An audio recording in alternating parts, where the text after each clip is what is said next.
Hello fellow sim racers. So it turns out there's some GT4 stuff going on this evening. I think it might be a bit of fun this. First of all, can we just check the audio's all okay? Let me know. I haven't had a good chance to test this all out properly. I've changed a few settings around, so hopefully it doesn't all sound terrible, but yeah, here we go. Here's some GT4s. Get your questions in the chat. I'll do my best not to crash while reading them out, but you know, I'm only human, and a particularly flawed one at that. So yeah, we're here with Kunos. We're here with some other streamers. We are at Brands Hatch at the moment. I am using the Aston Martin. I was going to take the McLaren. We did a test race last night, and I was really slow in it. So taking the Aston, and even on race fuel, I seem to be doing it a bit better. We've done a couple of laps in the practice server. Stream looks a little bit out of sync with the audio. There's nothing I can do about that. That's a YouTube processing thing, I think. I will have to just live with that, I'm afraid, guys, if that becomes an issue. So yeah, get your questions in. We've got loads coming up. I have a huge preview video coming out tomorrow.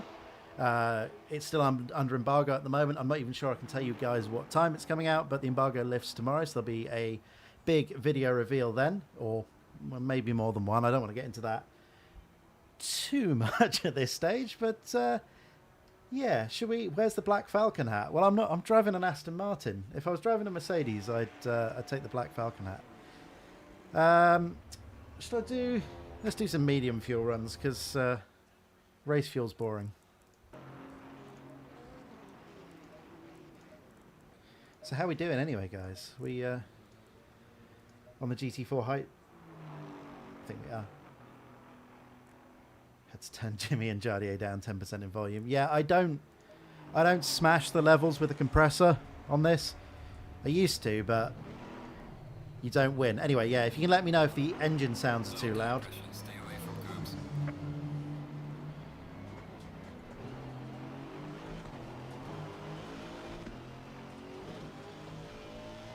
Hey everyone that's just joining the chat.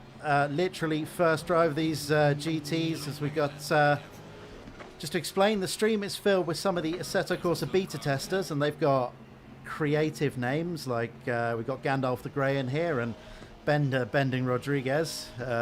Probably not their real names, as far as I'm aware, as this guy in the Alpine's having a lot of fun. You'll notice that the tyres are very, very blue. Let's just go past this this Alpine, because it's a bit slow in a straight line. I don't want to get stuck behind it. The picture's completely washed out. Yeah, I don't know why that would be.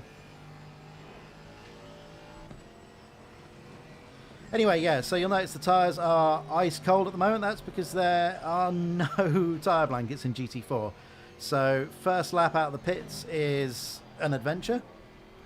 Is in some cars it's much worse than others. The Alpha's not too bad. Alpha, what am I talking about? The Aston. I'm having a moment as I'm trying to think about the Alpine behind, who's after spending the first three corners trying to crash. Let's just let him go. It takes a couple of laps really to get up to speed. Oh, the camera is covering the tyre info. You're quite right. Okay, well, we'll just do that audibly. I have to cover something up. I suppose I could put it top right of the screen, but it's all a bit of faff. Anyway, yeah, so no tyre blankets. First lap, adventure. Second lap, slow. Not sure why this guy was so fussed to go past when he's just not exactly trying his best. We got a few streamers in here, obviously. Just saw Jimmy pop up on the screen. There's Jardier, Sim Racing 604, the German guy whose name I can't pronounce and never will be able to. He was trying to teach someone in the Discord chat earlier, and that just wasn't happening. This is an interesting sort of thing about these cars, is how different they all are. There are a series of cars that are quite heavy and powerful, of which the Aston and the McLaren sort of fit into that mold, and then you've got the lightweight, lower power cars that are sort of all BOP'd together. So I leave this little Alpine who's behind us for dust through most of the track as I horribly understeer off the circuit there. But he's going to struggle to keep with me anywhere on the straight bits of track. So it's quite fun racing these cars. We did a test race last night with the Kunos guys, and it was some of the most fun I've had racing ever. Just because, you get 7 or 8 different cars in the server where they're all just completely different. I think you'll see even more at Zolder, where there's a lot more sort of stopping and starting, just how the relative difference between the cars plays out. And I think there's a couple of people taking the Camaro at Zolder as well. So, yeah, I'll tell you what I might do, because I'm not that fussed about free practice. I might go into the pit lane and show you guys all the other people driving around in the various different cars, because I've got my tyre data. I know roughly what I'm going to do for the race. I don't really need to make an effort to practice at this stage. So let's do that. Let's show you around the other cars.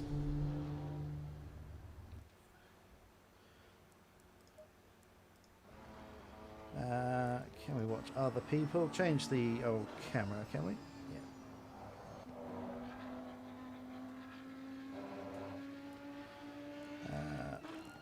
So what's everyone else driving? Let's ask the important question. We've got Paul Jeffrey from Race Department who's taking the Aston. Smart man. The Alpine's really nice car to drive. It's only got a 1.8 litre engine, so it's 1.8 litre turbo admittedly, but yeah, it's not right. Jim has taken the battering ram that is the Chevrolet Camaro. It is it's not great. Yeah, Chris Hoker's taken the Maserati. You can listen to that. Did you say the audio was a bit quiet on the cars? I can turn the car audio up if you want, guys.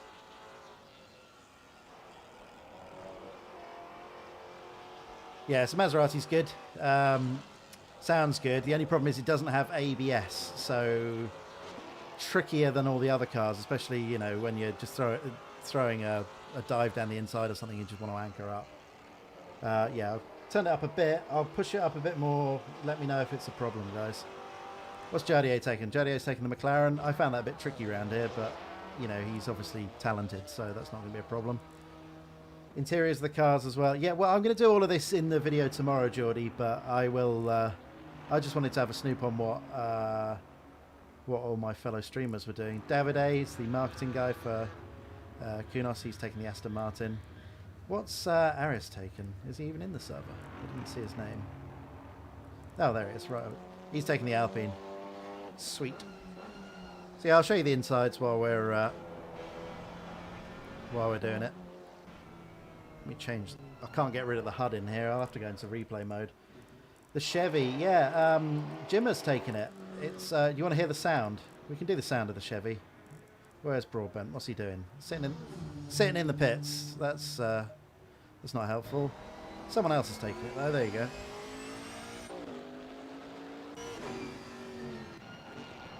It's definitely one of the better sounding cars. No one's taken the Ginetta. A few people took the Ginetta yesterday, but it's tricky to drive. I think it's one of those cars you've got to really learn, which means with the limited time some of the people have had with this pack, it's not really the best thing to go for. You might see some Ginettas at Zolder. It's a bit better suited. With Audi there as well in the grass. AMG that's got the same engine as the Aston Martin, the twin turbo V8, rather than the big 6.3 naturally aspirated lump in the GT3 version. Oh, there is a Ginetta in P8. You're quite right. And he's in the pit. Sorry, guys. It's a Ford Duratec engine in that, so just go and listen to like an American version of the Transit van if you want to get an idea what that sounds like. KTM. We haven't looked at the KTM yet either. I didn't see one in there. Again, they're all in the pits. You'll get all the sounds in the video tomorrow, guys. We're gonna run out of time. Oh, we've got 12 more minutes actually. I can do all of this. If any of these guys actually bother to come out on track. Mr. Git, there you go.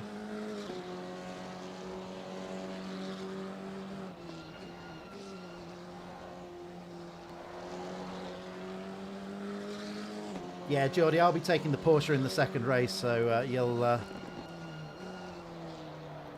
Yeah, KTM sounds really good externally. Internally, it is... You get a load of the diff whine. So it's okay, it just doesn't sound quite as good. Oh, I'll do the Porsche and then I'm going to...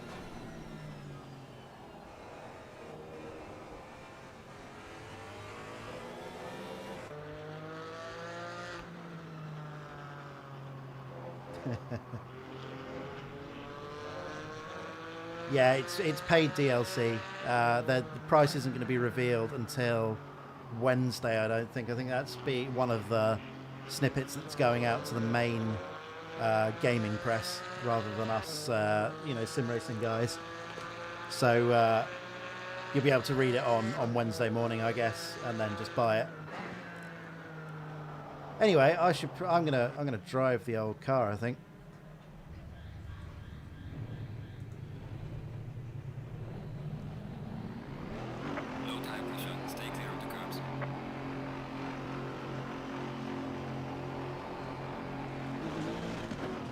So we've got Broadbent behind us. Let's stay out of his way.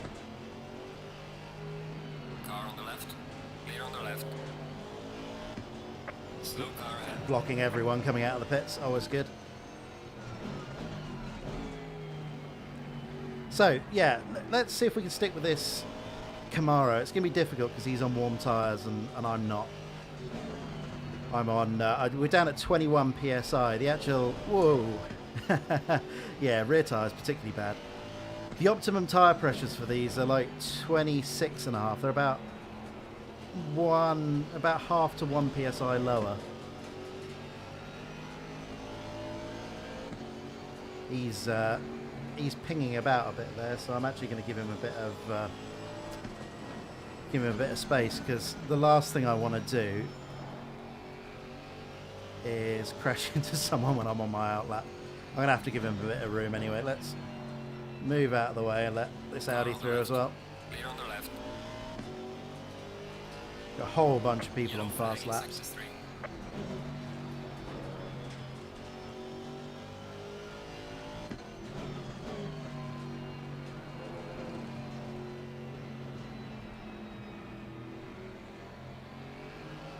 See if we can get a little bit of space. I wanted to follow the Camaro, but looks like he's not particularly quick, so that seems like a really bad idea.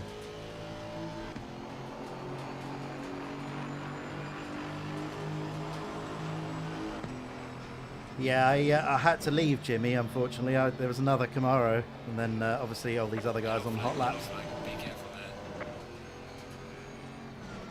I don't know how much prep work Jimmy's done for this. He was asking some very basic questions just beforehand, so hopefully he gets up to speed. In the races last night, it was obvious very quickly who was comfortable with the car or not. So you had very fast people going very slowly. I out-qualified Chris Hoker, who's one of the top esport guys. You know, you go on the RLM leagues or whatever. He's always at the front there, and I am not quicker than him naturally. So he's done no practice. Yeah, okay, he's a busy boy, is Jimmer. So I sort of understand that. Tyres still about half a PSI to a PSI down on where I want them. This car is understeering really badly, and I'm not as badly as that Camaro in front, which has a sort of fundamental flaw, really. What is this guy doing? Car on the left. It has a fundamental flaw, that car, in the sense that it's got a massive engine. 6.2 litre V8, as you'd expect in something of that nature. Unfortunately, it's far too heavy for a GT4 car, which means it understeers something chronic. If it didn't have the power restricted to GT4 levels, I think it'd be okay. You'd be able to sort of do something with it. Oh, I've been jimmered again.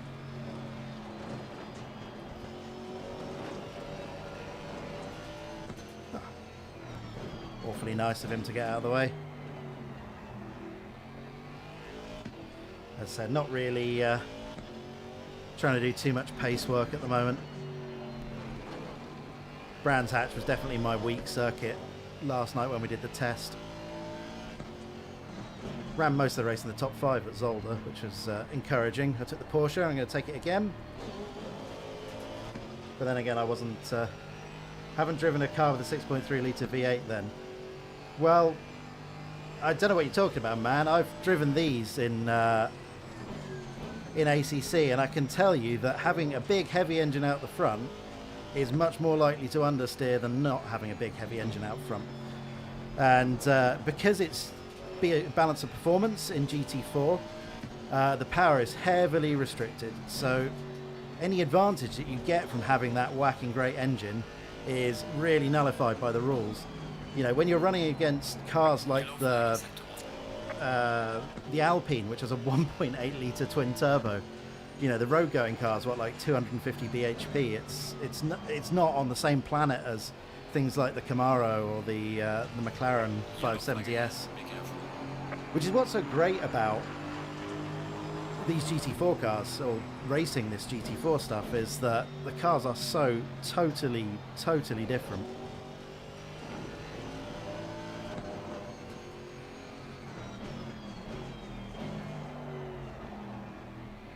I have to put a bit of effort into concentrating on the driving, I think, because I've not spent enough time in these cars to really be truly at home with them yet. That's my excuse anyway.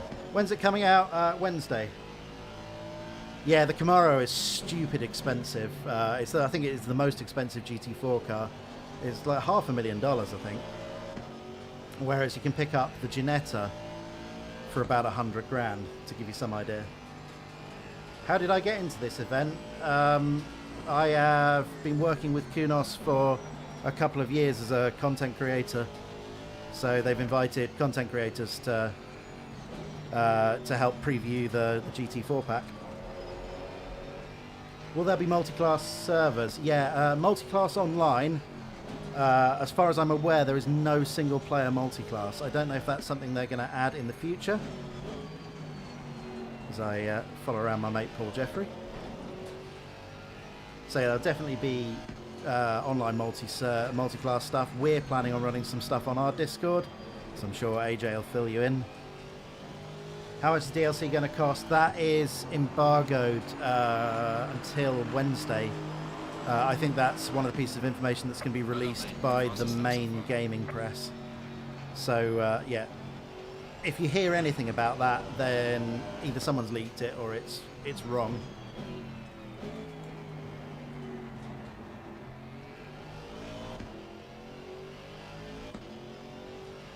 Is the BMW M4 even less than the Ginetta? Wow. I think I'd rather have the BMW, to be honest with you.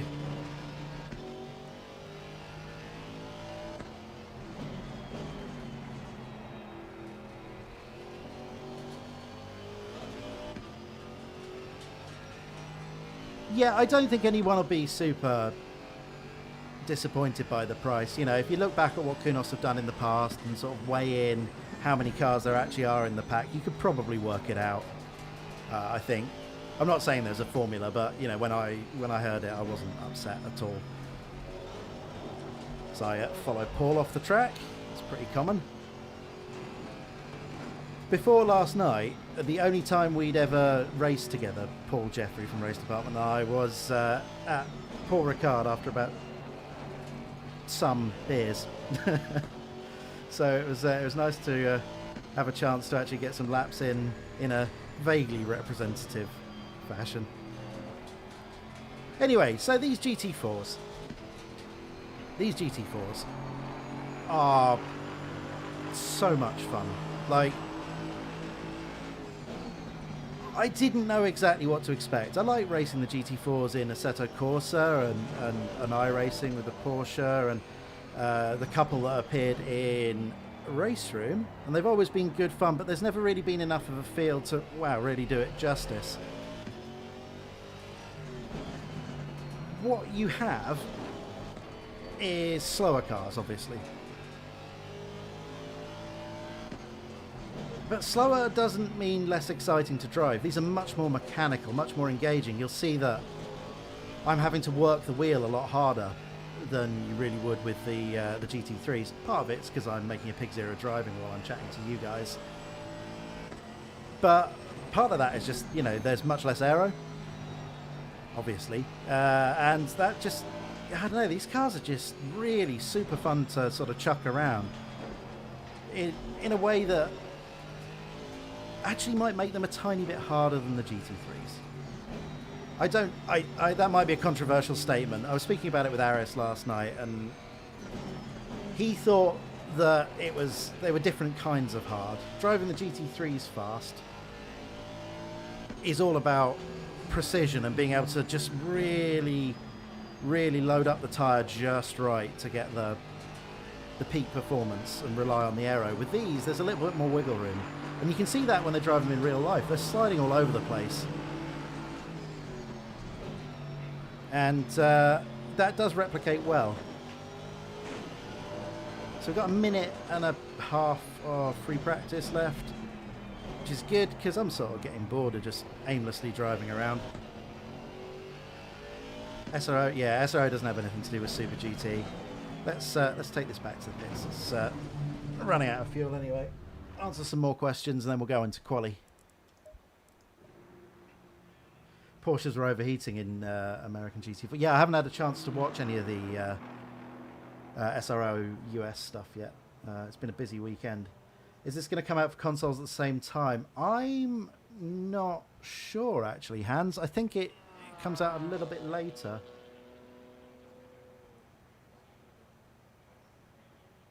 Is there any new circuits coming with the Gt4 DLC? No new circuits. They're doing a pack of British GT tracks later on in the year. Japanese Super GT next year. Yeah, that's as other people have said. It's not an SRO property, so it's very unlikely that it will come out as part of Assetto Corsa Competizione. Same for Nordschleifer. People always ask about it, and I'll get that out of the way. That Nordschleifer's just not coming for ACC. It's never going to happen. Show us the setup screen if you can. Yeah, good point, guys. There is less going on these cars. Tyres are the same. Electronic elements are the same. Most of the cars don't have as many traction control and ABS settings. This one does, actually. You've got quite a variety, but quite a few of the cars have like on or off or one or two. Yeah, that's all the same. So when you get into bump stops and things, you just got a tiny bit less adjustability. You've got less range there. Dampers are often only one way or two way, so you've just got bump and rebound here. You don't have the fast and slow settings. What car would I recommend for someone who struggles with GT3 cars due to disability? I would take one of the, if you're asking about the GT4s, then one of the cars that's a bit less fighty. So I think the Alpine is really sort of planted and settled and doesn't require a lot of wrestling around. It needs some circuits like Long Beach and Macau. Yeah, definitely. I would love it if they release the SRO America content, so you get some of those amazing circuits. There is a GT4 mod pack from Guerrilla Mods. Yeah, I mean, that's just ripped content, isn't it, Panda Man? I could be wrong. Toyota 86. Yeah, there's a GT3 version of the Subaru BRZ that I'd love to see in some racing sims. BMW is really good. I like the BMW in this. It drives just like a touring car because, well, it is really, isn't it? Any chance of a GTE pack? None. No Imola. No Imola at this stage. It's not on this year's calendar, is it? Did they add it in the end? I think there was some talk of what's it called now? GT World Challenge going to Imola. So maybe they would update it to include that. Yeah, truck spotter. Yeah, no green helm. Imola is featured in the 2020 series. Yeah, it's. I did have a feeling that it was, but I don't know about you guys. But with the calendars all changing at a moment's notice, I have no idea what's going on this year. Yeah, Spielberg would be really good in this, but yeah, Koto, Road America, Sebring. Can't see that happening in anytime. So yeah, there's a whole bunch. VIR, obviously, that'd be amazing. Right, I'm gonna try and do a quali run again because the tyres take so long to heat up, this isn't a fill it up with 1 lap's worth of fuel and go for it. Is there a bimmer in the session? Yeah, Low tire pressure, stay away the from guy curves. behind me, technically. There's only one. You might see a couple more in the Zolder session. They were pretty popular yesterday. So I'll sit and chat to you guys for a lap or two while the tyres come in, because really there's no point in trying to push on your first flying lap. So I'm happy to sit and answer questions. And then I might actually have to put on the old concentration face for a lap or two. I'll still chat, but unfortunately I can't restream has stopped working, so I can't have the chat up on the screen. So I have to look over to my second screen for the chat. So it's quite easy to miss a braking zone.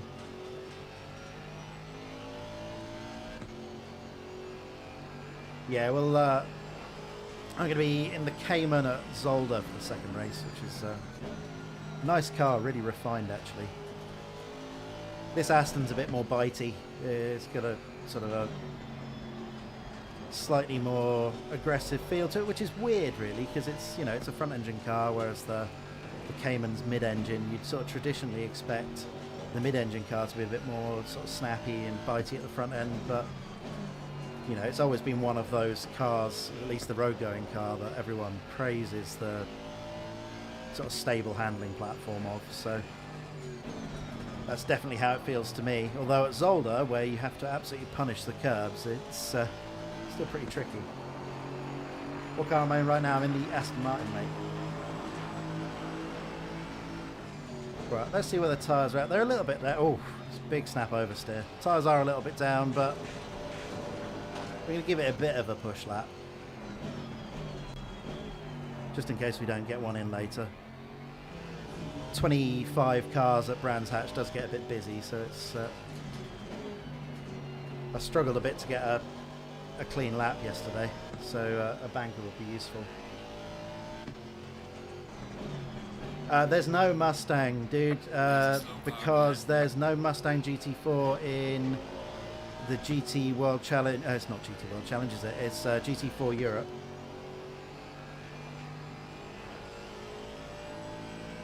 Do you think they'd ever bring F1 to ACC? I know the guys at Kunos would love to use this engine and this thing to do a Formula 1 game. It's definitely a, you know, have a conversation after a beer and they all would love to do Formula 1, but I mean, I don't think there's a developer out there that wouldn't love to do Formula 1. It'd be nice if this guy had let me through, given that I'm on a fast lap and he's been off the track. Is he going to do it? Car on the left. Yeah, very late. Clear on the left.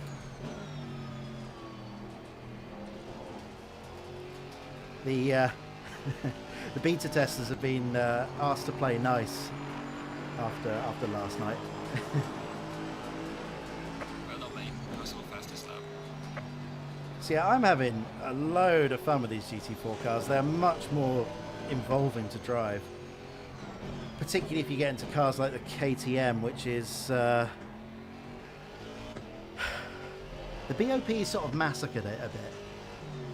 The real car's got the real GT4 car has got far too much aero to balance against these particular cars. So they've got the ride height jacked miles up. Sorry, I take a way too early apex there, never mind. Yeah, they've got the ride height jacked way up.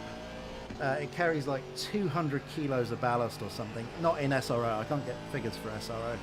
But in another series that I saw, they were quoting 200 kilos of ballast, which is just mental.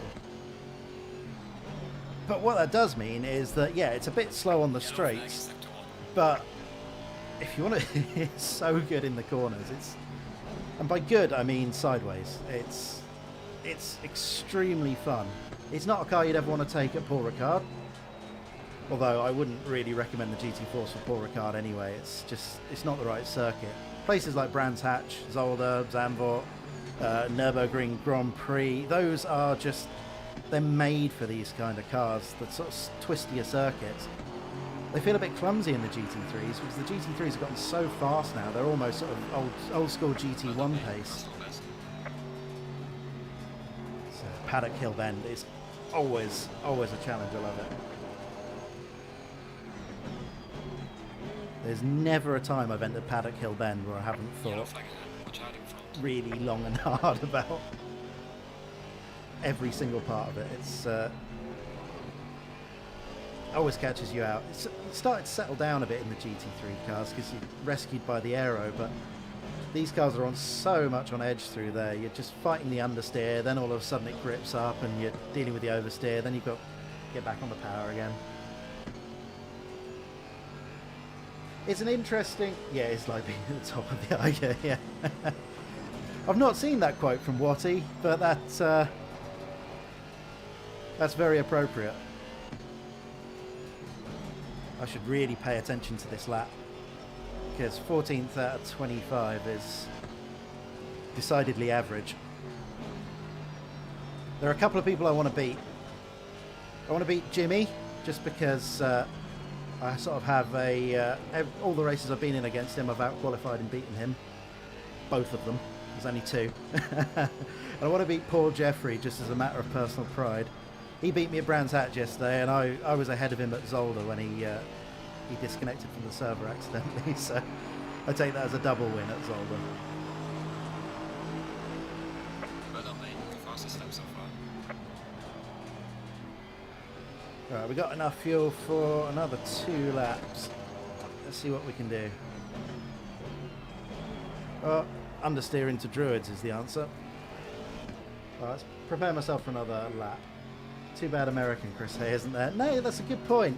Mike, SimRacing 604, is currently behind me on the track, 3.6 seconds. He is recording this, I think. He's not streaming it live. So you get an American perspective on it. He is taking the Chevy. Well, he's Canadian, isn't he? But you get a North American perspective, I should say.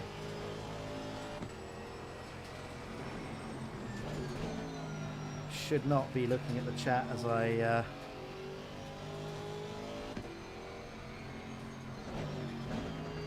just need to be careful. I'm trying to back off, leave a bit of space, just prep for keep the tyres in the right place, prep for one last push lap. Like I say, I was able to, well, we got a 32.2. I was able to do a 31.9 in practice, so I mean there's a little bit in there. Your lap time is invalidated.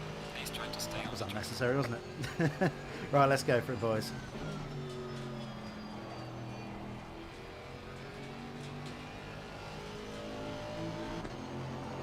Chase camera view. Yeah, not happening. Sorry, dude.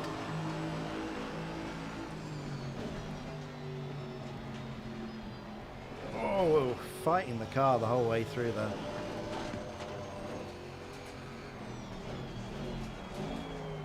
I think I've had the best of these tyres. Can't load up that front left in the same way. With 2/10 down, we're never going to bring this back. No, I've got half of it back. Served me right for being negative. Taking too early an apex. Never mind. Yeah, I am running out of fuel. Standard. But we are. We've got enough to finish the lap. But I'm 0.3 of a second down, so I'm probably just going to pull it into the pits. I do have time to go out for another run, but to be honest, it might make more sense to just chat to you guys, answer a few more questions. Qualifying is not the best place to do that, and Slow car ahead. it's getting a bit silly out here, I Yellow think. flag in sector 3. Oh, we've got 28 in the server now. Wow, it's getting busier.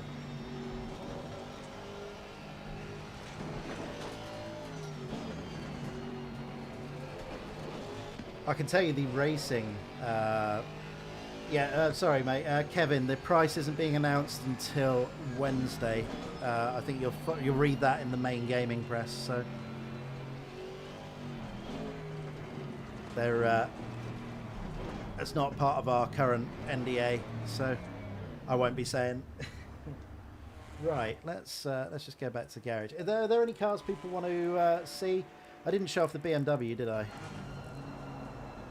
Good fun car, and he's currently slightly quicker than me. So I've out-qualified Broadbent, but he's still got another 4 minutes, so doing all right there.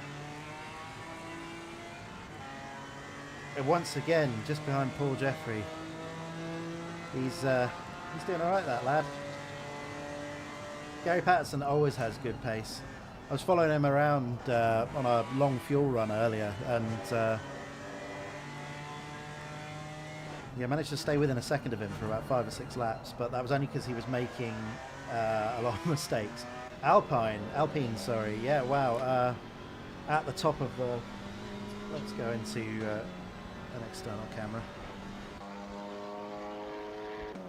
Yes, the Alpine is very quick at the twistier circuits. Anything with a straight, not so much.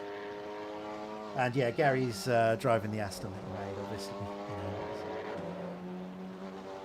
he had to do that. So what else have we got down here? Ralph Hauser, Aberfagen, or however you pronounce that. Mike Sim Racing 604 down in 24th. Aris from Kunos down in 20th. What's going on with him? He's probably answering questions as well. I would love to see F1 at Kyalami. F1 would be great at Kyalami. I'm not sure it produces amazing racing. I think it's kind of like Mugello, where I'm really looking forward to the spectacle of seeing cars go round it, but I don't know if it'll actually produce great racing. Like Mugello, I'm all in for the qualifying session, and then, you know, if the race is all right, then great. So yeah, I'm hoping Broadbent stays behind me, honestly, because I've not really got time to go out and do a run now. Jardier. Wow, look at that gap at the front, half a second. One thing to note is these beta testers have had the build for quite a lot longer than us streamers. Mr. Git doing really well. The KTM is fast around here. He did really well yesterday as well. I think it's tricky to stay on top of for a race distance, but Paul is in front. Yeah, I'd like to go out and get him, but if I've only got 2 minutes left of quali, so we're gonna.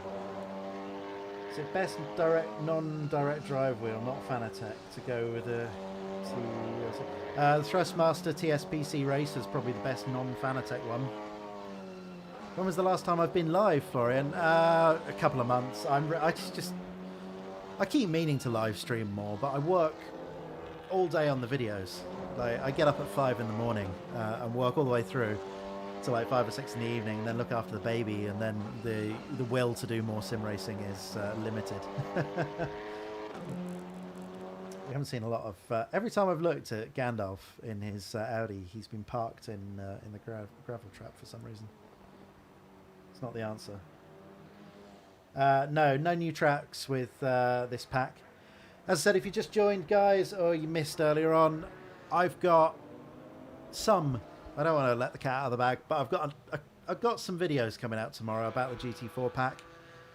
It's embargoed until then. Jim has just pipped me, hasn't he? Yeah. It's all right. He'll struggle to make that last a race distance. I think that car. It's so slidey. Understeers like a boat, and then when you get on the power, it's got loads of really low end torque, so it likes to slide as well. So. What time on Wednesday will it be available? Generally early evening European time. Kunos haven't given us a date, an exact time, sorry. But in general, with all the builds, it was usually sort of 3 to 6 p.m. European time. So that'd be my guess. Yeah, this is the 2019 season of the GT4 European Championship, so it's got all the right tracks for that and the right skins and stuff. I don't know if they'll be doing a free 2020 update like they did with the 2019 update when that came along. What's my opinion of the Camaro so far? It's a lot of fun. I don't think it's necessarily a quick car at the really twisty tracks. It understeers a lot because it's got that big engine up the front. You can control it with trail braking, of course, but it requires a bit more than all the other cars. And then it's got loads of low-down torque, so it's tricky to drive on the power. But in a really good way. I mean, it's loads of fun. But as you can see, you can't see any on the first page. In fact, well, you can. Yeah, Jim has got the Camaro onto the front page, hasn't he, now? So. Can't wait for the GT4. Thanks, man. 570S. I drove the 570S in the test session they did for this yesterday. It's really quick. I was struggling to make the tyres last. I was eating through rear tyres, which I haven't done with other cars. And I think that's just because I was sliding it a bit too much. I mean, I'm not driving in chase cam, dude. I'm just sitting looking at the car from the chase cam position because it's a bit more interesting than the cockpit.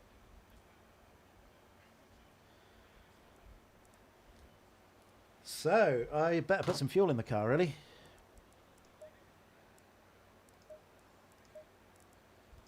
We'll go for 42 litres a lap. That's 30. Probably. I could probably get away with 35, but let's not risk it. You'll see some UI improvements shortly, which I think are going to be a really big deal. You'll see what I mean in a minute. How do I like driving the Audi? Yeah, it's the most mid-engined feeling of all the cars in the pack. It likes to rotate, and it has that kind of slightly snappy oversteer, lift-off oversteer trait that mid-engine cars have. So you have to drive it like almost like a mid-engine road car. Obviously, it's got slicks and it's got a bit more aero and all of those things, but it's really engaging and drives sort of like some of the supercars in the original AC, obviously filtered through the ACC physics. But yeah, I like it. I think it's a pretty quick car. It's very heavy though. I think Aris was saying it's 1,600 kilos, which compared to something like the Ginetta, which is like 1085, I think. Fuel, yeah, I got fuel. Got 40 litres. We're all right. Oh, it's almost certainly a setup thing, Nick, on the 570S. I've tested all of them vinyl scratch. Got new tyres. Yeah, so you see flashing drive light. That's new. It should have new tyres. Should have default. It hasn't. Let's just make sure I do. Okay. Thank you. So we have a flashing drive button, which is the most important UI update. There are a few.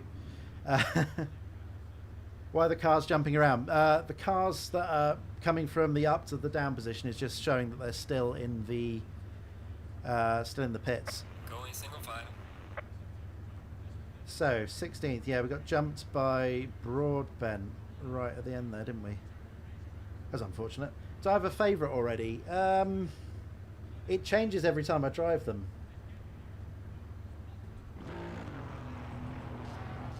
Come on, wake up, car. Low tire pressure. Stay clear of the curbs. So, yeah, it's got the familiar low tyre pressure message, which is super critical in these GT4s. You start down at about 20 psi, and the running pressure is about 26 to 27, so you do have to do a bit of tyre prep in these cars. And the first lap is super sketchy. I made up a bunch of positions in the test race yesterday on the first lap because I got the tyres in well. See if I can do that again.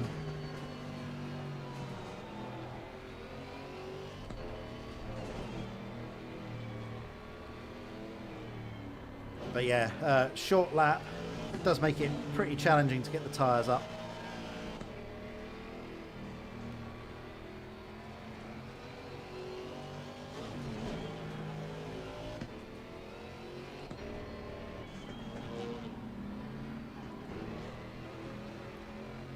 Be a pretty long warm-up lap, nice and slow.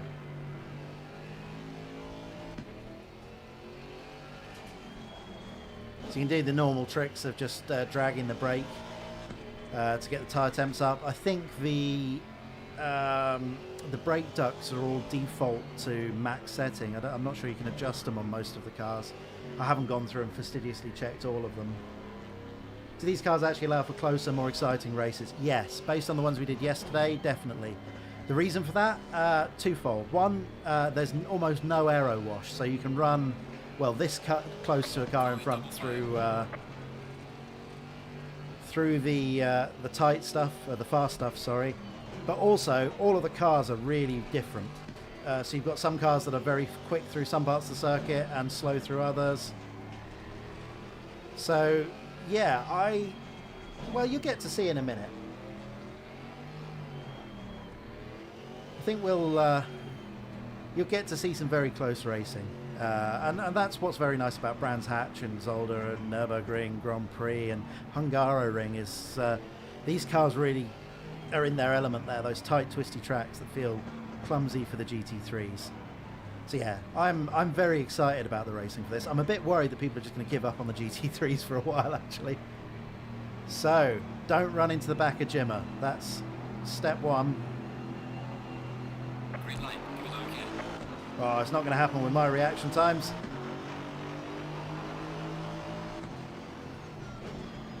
Around the outside of Paul. Right. Can we get away with that? Clear on the right. Oh, they're going through wide. Bit scary. See if we can run around the outside of Druids. Car on the right. Always dangerous, but I don't want to get caught up on the inside. Car on the right. Hemorrhaging places, unfortunately, because nowhere to go. Clear on the right. Right, got through the complete danger zone. Jim has made up a couple of places. Nice work.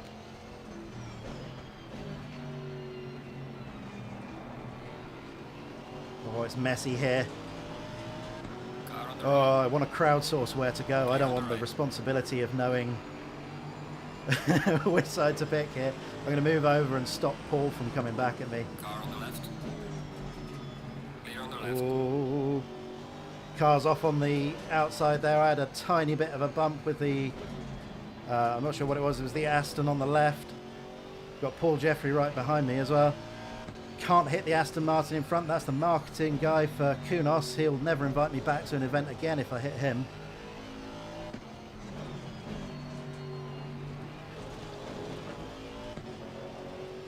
Yeah, danger zone and a half, yeah.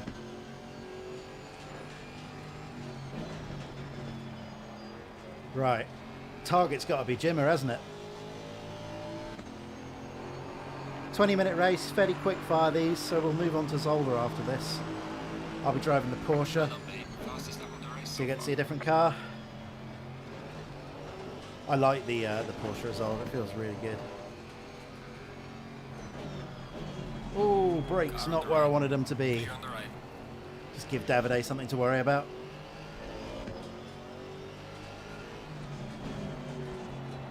Yeah, tyres not quite there yet.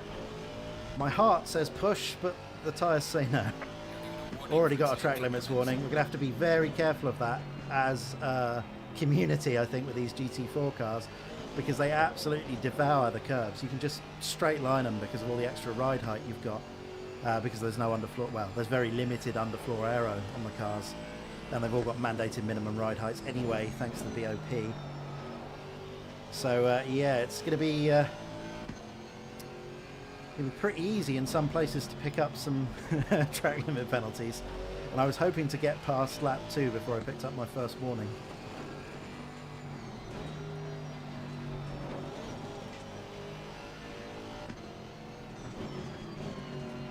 Doing okay so far. There's a slow car ahead.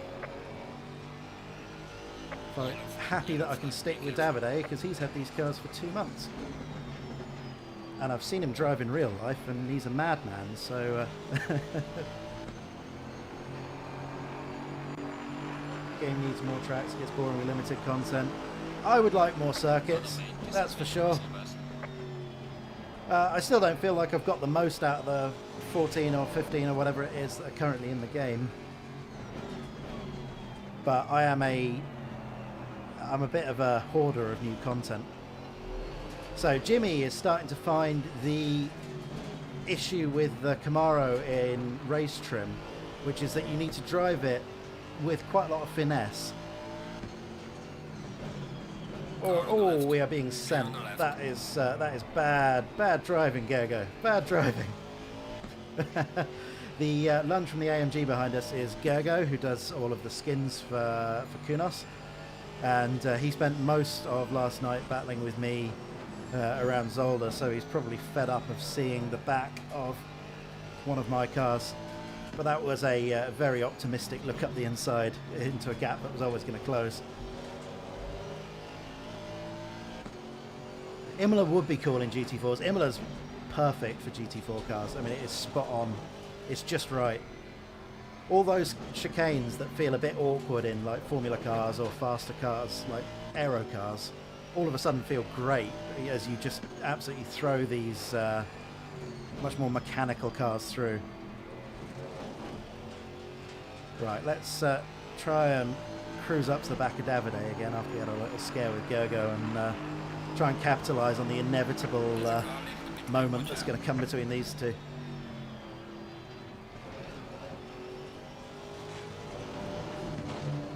Not close enough to send it into Druids this time.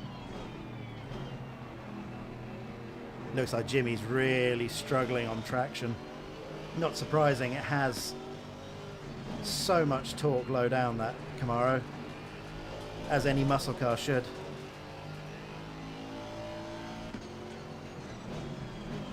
Oh, Jimmy's run wide. What's going to happen here? Nothing. When's Nordschleifer? Ah, oh, Felix, you're the worst man. Yeah, no Nordschleifer. Felix is joking, I hope. Do we try a risky move on Davide? Make him go defensive. That makes much more sense. We go for an even riskier move into Sheen. Oh god, I don't like this. Clear on the left. Oh, Jimmy's gone wide. Car on the right. I've gone wide. I'd say Davide. We're going to use Jimmy to block the way. Car on the right. Clear on the right. Yeah, you're not going, Gergo. This is a lot of fun just because these guys are people I've worked with. They're people I consider friends. So also, Davide, as I said, in charge of marketing this game. So I'm pretty certain he isn't going to want to pump me off. Speaking of pumps, up next is Jimmer.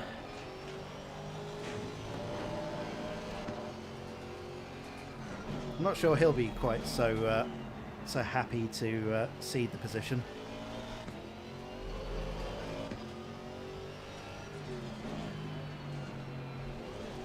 Yeah, don't take the LODs on the trees and stuff, as I've turned down a couple of settings. I'm running 4K at the moment, so I've got so I can run the PlayStation. And what that means is I've had to turn down a couple of settings I didn't have before. So like foliage draw distance and stuff, I've turned down because it's not that important really.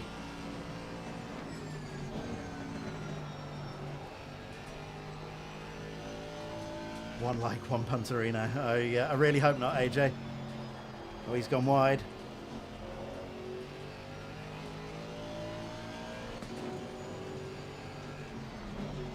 Oh, I'm going to go wide as well if I brake on the grass like that again. Need to not get sucked into the problem where you try and follow the lines the guy in front of you is doing, because that car ain't doing amazing lines. You're faster than Jimmer. Please confirm the message. Yeah, I think he's not in the easiest car to drive a circuit like this, and you can see he's making a lot of mistakes. I just need to be in a position where I can actually capitalise on them. Ooh, and you don't do that by braking too late into Druids. I sort of got away with that, I think.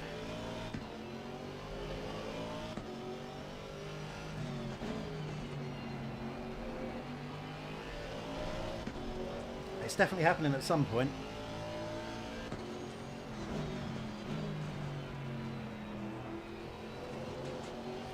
He has really good straight line speed in the Camaro though. Good acceleration as well, as you can see.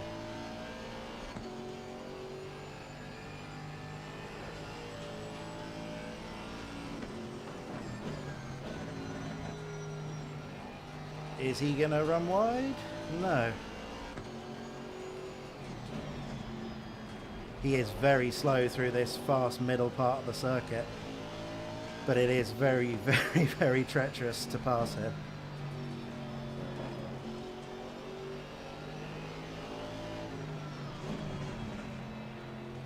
Trying to fake him out a little bit, but he's smarter than that, is Jimmer.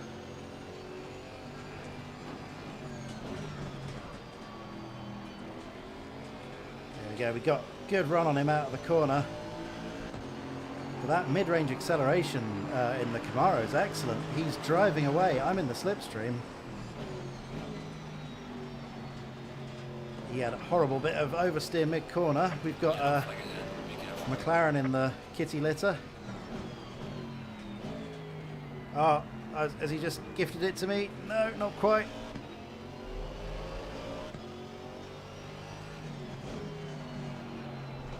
We've been asked to play nicely with each other, so I don't want to go for a ridiculous send. Besides, this is a load of We're on fun. the halfway mark. Keep pushing. And the entire packs have somehow been summoned towards us. Look how much that just pulls away in the mid. Just what is in that car? Ooh, God, he brakes early. It's going to be a challenge to pass him with that mid-range acceleration. I'm going to have to hope he makes a mistake at a point where I can really capitalise on it. Jimmy says I should go back and make good videos. I've already made my videos for these, mate. I've got all evening to sit and do this. Losing pressure on the left rear. Ah, pressure loss left rear. I took too much curb there, and yeah, we've got a little bit of a slow puncture. Only 9 minutes to go, though. We'll see how that plays out. It's not always too bad. I might just lose a couple of points of PSI. I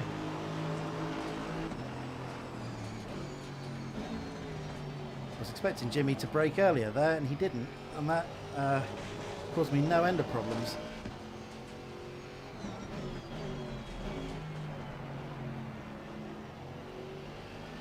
What is going on with this group up here? I just don't know where that Janetta's going. Gone to be with his people.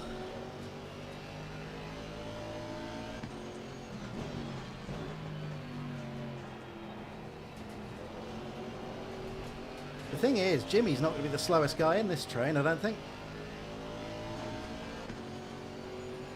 Oh, come back, car, come back, come back.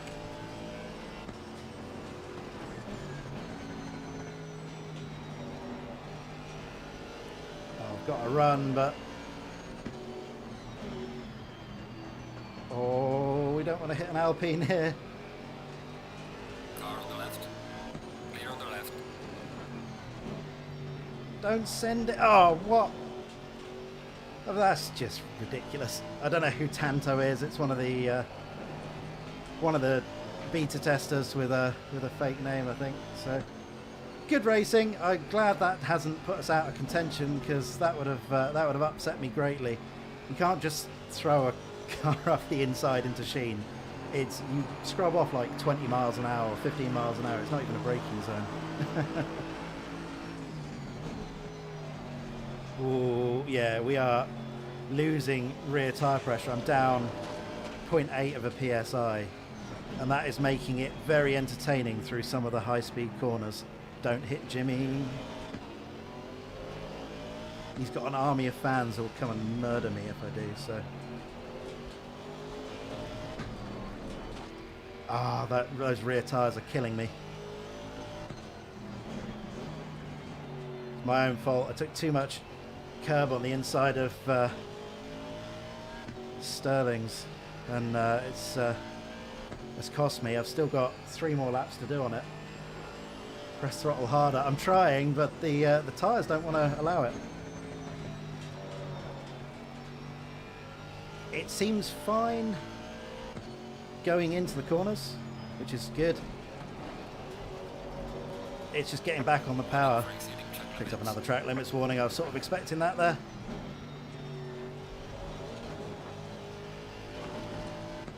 I am now just driving the wheels off this thing. Nothing left in the tank. I can't go any faster than this. Unfortunately, those rear tyres have just gone off enough that I think it's taken my fight with Jimmy off the boil, which is a real shame, because I really, you cannot imagine how much I wanted to get past him. Oh, look how bad it is under braking into Paddock Hill. It's snap oversteer is horrible.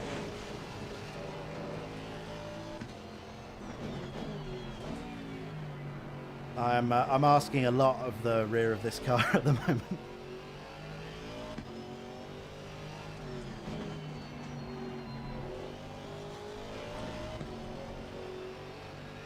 Need to be very careful. Warning number 3 for track limits. You can see that I'm struggling on the power and it's sending the rear of the car wider than I intend. And that's what causes a lot of these little tyre pressure loss moments, is actually sliding across the curves. It's not necessarily banging into them. It's the fact that you're sort of going through a couple of different rotational axes. Actually, that being said, my pace isn't that bad. We're still mid 32s, even though it's a bit exciting to drive. Is question for people. Oh no, every time I'm really struggling with the Sheen now. And I got Tanto, who's a bit of a lunger from what we've seen, and the Kunos guys behind. Anyone who's watching Jimmy's stream, is he getting frustrated with these guys?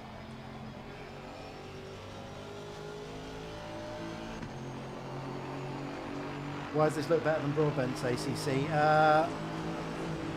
Don't know. I'm running a 4K monitor, so maybe it's that I'm running a higher native resolution and the downsampling looks better. I don't know.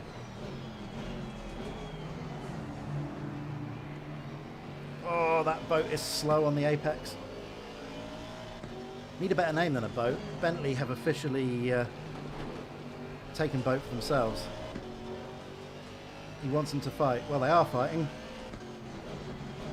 I want them to fight too.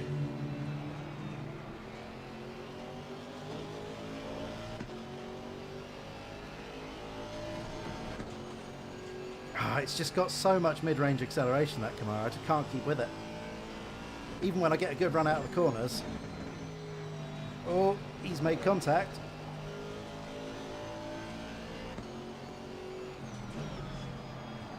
I think I've got to leave just a tiny bit in hand through a couple of these very fast corners when they're that close, just because I really do expect there to be a little bit of contact made. And I want to be on 99% tyre loading, just so I've got a little bit left to avoid. Had to lift off there so I didn't get a track cut. That's going to hamper our charge. Come on, car. Yeah, it's these left-handers where I'm getting back on the power. It's just really, really struggle at the moment.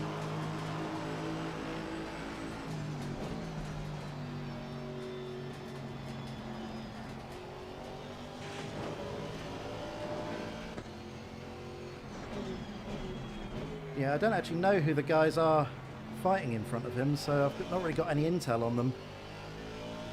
I mean, I'm guessing they're just beta testers. I say just. Let's get out the power again. It's the danger of being on 3 track cuts.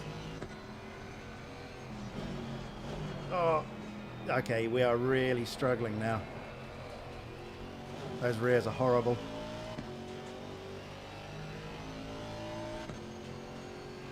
Jimmy Chat wants to know if I'll take him to dinner before I have my way with him. Yeah, I'd like to think I'm a considerate punter. You know, you've got to get consent. You've got to wine and dine the Camaro. What you don't have to do is engage with that kind of thing, but, you know, here I am. What I need to focus on is this final lap. It might actually be 2 laps. I think it probably will, with how far the other guys are ahead. Jimmy making contact. Right, man. The leader is on the final lap. Give it a final push. Right, I've got to concentrate, boys. This car is immensely difficult to drive. It's not that Jimmy's getting... Well, it might be that Jimmy's getting faster. I'm not sure. I'm getting slower. This car's... because I've got pressure loss on the left rear tyre. This car's very much out of its operating window on the left rear, so accelerating out of any of the medium speed left-handers in particular is awful. It wasn't great in Druids either. I'm going to do what I can though, try and keep nice and calm. I mean, yeah, we're still putting in reasonable lap times, so it's not that the pace has dropped, it's just that it hasn't decreased as the fuel's burnt off, unfortunately. Scenario 7, yeah. think we're going to... I don't know if we're going to get one more lap. I don't know how far ahead the leaders are.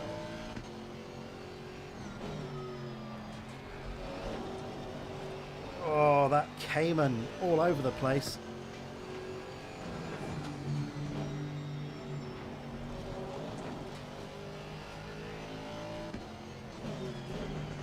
Right, I don't want to give Gergo any incentive to try and send it going into clearways. The leader has finished the race. Oh, that's it. I wanted another lap. There you go, top 10. Not too bad. Out of better part of 30. Ahead of some very fast guys. Alright, checkered flag. Good job. You did the best you could. I'll bring the car back. Not ahead of Broadbent though, so that's a shame. That was good fun. I hope you guys get a flavour of what this GT4 racing's like. Because... Did you get to see how close I was able to run through those high and medium speed corners? You know, behind Jimmy. There's got... That Camaro's a brick with wheels, really. It's punching a big old hole in the air. And you can be right behind him without really getting any aero wash. Which you just can't do in the GT3 cars, which makes Brands Hatch a nasty track to overtake on. Oh, my monitor's going to turn itself off. We can do without that. Right, boys. I am going to have to leave this server briefly. And then we will enter into the next server. I shouldn't have to blank out the details because the password's remaining the same. So what I will do is just let's just alt tab out of that for now. So guys, can't wait to drive the Cayman. Yes, I'm going to drive the Cayman in the next race in a moment. So you get to see what that's like around Zolder in a couple of minutes' time. Man, I'm really hyped after that last one to get back in it and get racing again. The Zolder race last night was the better of the races. It was closer. Obviously, Zolder doesn't quite have as many of those sort of mid to high speed corners that can be a bit fussy for the racing. I love Brands Hatch, I really do. As a circuit to actually drive around, it's amazing, but doesn't always produce the best racing in the world. But Zolder last night was great. Let's see. I'm hoping I can sort of keep my my run of form from last night, because what did I was running in the top 5 and then ended up getting a stupid penalty, but I think I had pace for a top 5, so old server's still running, so I can't be bothered to go into Discord chat and find out what's going on there, so I'll just keep hitting refresh. Really like the GT4 cars. You have more time to think what's happening. Yeah, you have more time to think about some of the racing stuff, certainly, but you're driving them a lot more reactively than the GT3 cars with the aero, where of course you're driving them reactively, but there's a lot more movement going on in the car. You're feeling a lot more through it.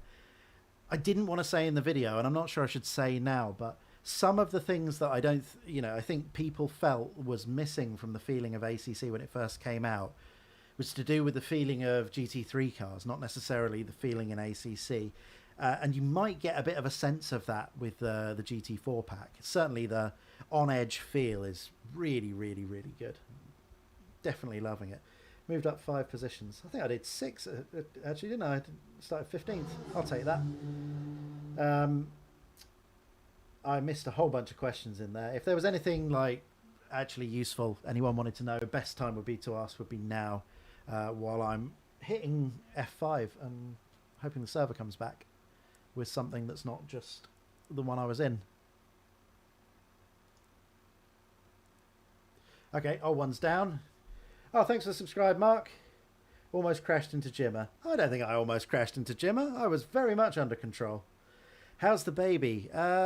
He's got to an age where he's got a personality now, and he's a bit more chilled out during the day, so you can have an hour or two where he's not just being a horrendous ball of noise and bodily fluids. So actually spending time with him is rewarding in a bonding sense, and not in a, oh god, I've got to keep this thing alive sense. So that I'm very much enjoying.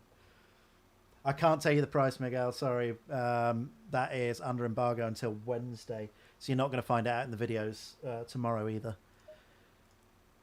Sorry about that. I think it's a piece of information they're keeping for the gaming press, because the gaming press, I don't know, if you've ever read a PC Gamer or something like that review of a racing sim, they just talk about, oh, the graphics are really good, and some people tell me the physics are good, and this is where you can get it from, here's the price, because they're not super knowledgeable about the detailed stuff.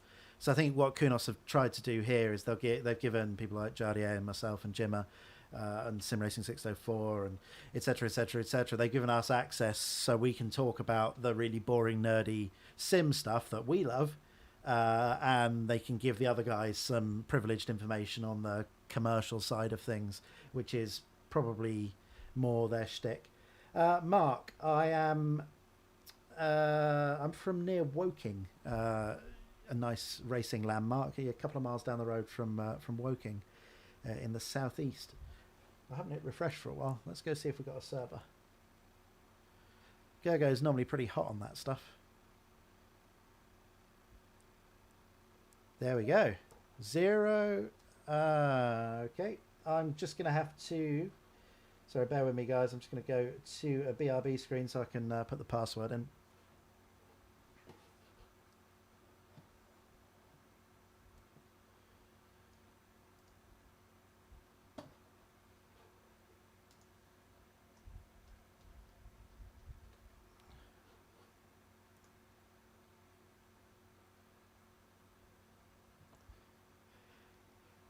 Sorry about that, guys. That was just probably thought it was a good idea to not just expose the password to everyone. Not that anyone could get in, actually. Like, the only people with the GT4 pack are in this server, as far as I'm aware. So, actually, it probably would have been fine. As a kart driver, I like to see cars without much downforce in sims. Yeah, for sure. I'd love it if they did some TCR content in this engine. Or maybe some like club level motorsport stuff, because it's so much fun. Like, the best car in most sims is like the MX5 Cup car. I would love to drive an MX5 Cup car in this. In fact, Aris has a Mark II, an MB MX5, same year as mine. I must be able to convince him to just make one. That's how it works, isn't it? I didn't change the Cayman. Oh, thank you, boys. Smart boys. Yeah, the track map is new. You can add it on the F2 menu as well, which is really nice. Why can't I filter? Right, yeah, thank you for reminding me that I need to change car. It's pretty tough, this, remembering basic things. Cool. Server list. You are watching a very tired man with a young baby try to remember the basics of how to join a lobby in Assetto Corsa Competizione, something I've done hundreds of times. There we go. There we go. We've done well. Let's have some water before we go on. Yes, the track map is interactive. You can click on it, see who the drivers are. It's really nice. Grey means they're on a normal lap. I think blue means they're on a slow lap. So they're on an out lap, or they're a lapped car. It's actually kind of useful. I think in multiplayer, where you're doing multi-driver races, it'll be able to give a lot more useful intel to the drivers that are spotting, which is going to be, I think, a bit of a game changer. Right, we are in the Porsche. I think I have a setup for 30 track temperature. And I do. I'm just running the default aggressive setup with the tyre pressures adjusted, so haven't really had any... I was going to say I haven't had time to work on setups. I've had time if I wanted to, but I wanted to make videos, really. Jibber took the KTM. He likes the slidey boys. That's... It's not a bad car. It's just, it's another tough one. It's not it's not representative of any of the other cars in the pack in the same way that the... Just let Aris go past. Oh, idiots. Amazing. I was leaving space for Aris, but the guy coming out the pits behind me didn't really get the message. Oh well. Oh, that was Aris coming out of the pits. Sorry, that tickles me that one of the Kunos devs just ruined someone's lap because he wasn't paying attention. He's going to send it. Clear on the left. I'll let him have it. I'm staying off the curbs.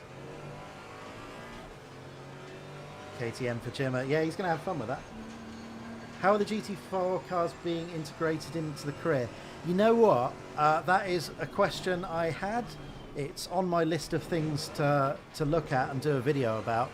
But just because I don't have a career on the go, I checked the career. And it still starts off with a Lamborghini Super Trofeo test. So I don't know if you go from that into GT4 or whether it's not integrated into the career at all. What I can tell you, there is definitely championship season modes for GT4 that have been added. And all of the race specific stuff. So that's one I'm going to have to come back to you on. It's like pretty much my big unknown at this stage.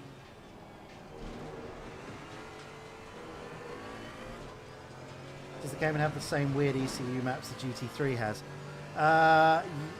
It's got a few. I don't think it's got quite as many. I don't think it's not certainly not got as many wet maps and things like that. You know, I think it's quite different the ECU than the 911 from what I understand. I'll go for cycle through in a minute when I'm Slow car not in people's way. Yellow flag ahead. Watch out in front.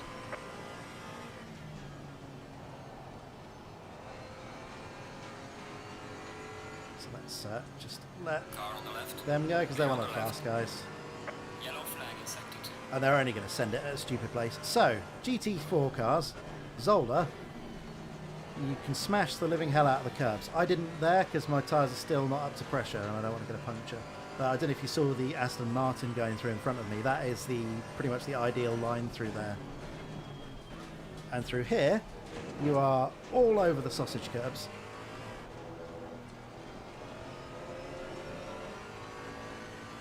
Which is to say, this is a lot more fun. Car on the left. Clear on the left.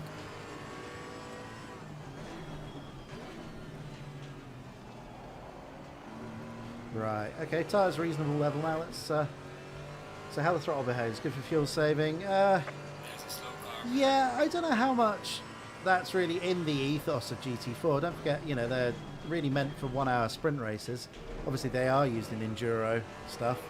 So there's a lot to be learned, I think, in a way that with the GT3s it was quite obvious how you would run them in an endurance event. But Personal fastest lap. I don't think it's as straightforward with the GT4 cars.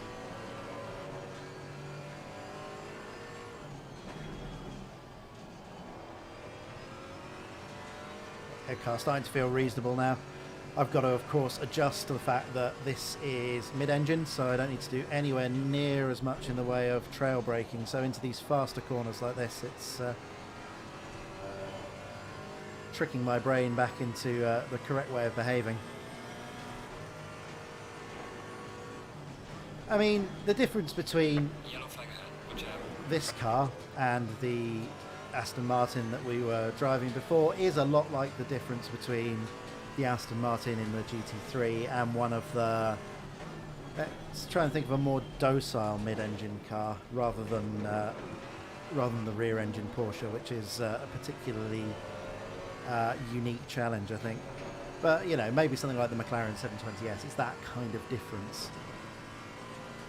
Which is probably a bit of a useless comparison, really. As I said, do check out the video tomorrow. I think the main release video I've made, the preview video I've made for the GT4 pack, is the best piece of content I've ever made. It is fairly lengthy, I'll warn you that. It's not one of your 7 or 8 minute quick videos. I've gone into a lot of detail. And there's a lot of content to cover, so I'm hoping you guys all enjoy it. There's some bonus content as well, which will go up on the second channel. Keep an eye out for that. I'm running around with 56 kilos of fuel at the moment, which is probably not ideal. I did think the car felt a bit sluggish. So I am going to find a convenient place to park it, put a more representative fuel load in. Actually, we've only got 6 minutes left. Let's just get used to driving it in, on heavy-ish tanks for the race. No, they're not adding any tracks. This is just GT4 Europe 2019 season, which all of the tracks currently in ACC featured in. So you will be getting new tracks in autumn, they're saying. So I think September or October maybe, with the British GT pack. Yellow flag, yellow Which, flag. whoa, Yellow flag is careful not to swap ends there. Definitely does feel like a mid-engine car when you enter a corner just a bit too quick, where the momentum really wants to carry the rear around. Yellow flag ahead. Be careful. Obviously not as bad as the Porsche in that regard, as the 911 I should say. This is a Porsche. Am I taking part in the Sim Grid event on Wednesday? I'm not, no.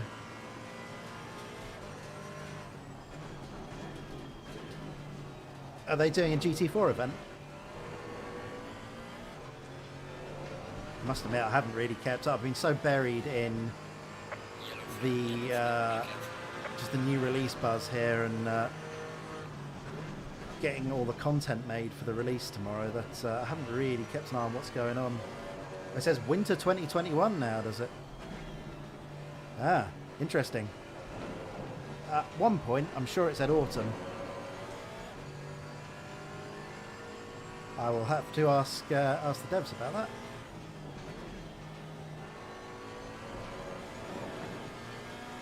Might make more sense. Yeah, doing a GT4 launch party. Yeah, winter 2021. It won't be winter 2021. Yeah, it's not going to take them a year and a half to put together 4 circuits.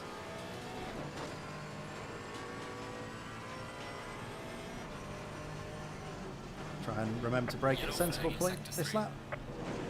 So yeah, the Mercedes in front of us did not take anywhere near enough curb there. You can be a lot more aggressive with the curbs just from the car, but also the track limits for GT4 I am certain are different. I asked Aris and he gave me a very kind of telling answer, you know. It wasn't necessarily that he didn't want to give it away, but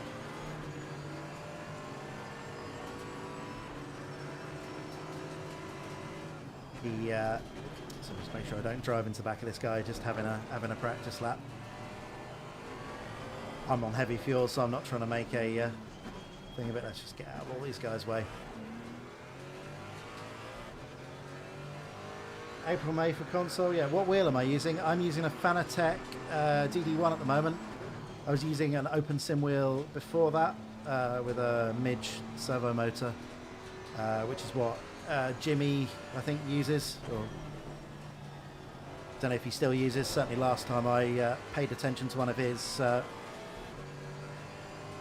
shed tour videos, that's what he was using. Fanatec DD1 I switched over to mainly so I could do PlayStation content as well, without having to swap over a whole wheelbase and stuff.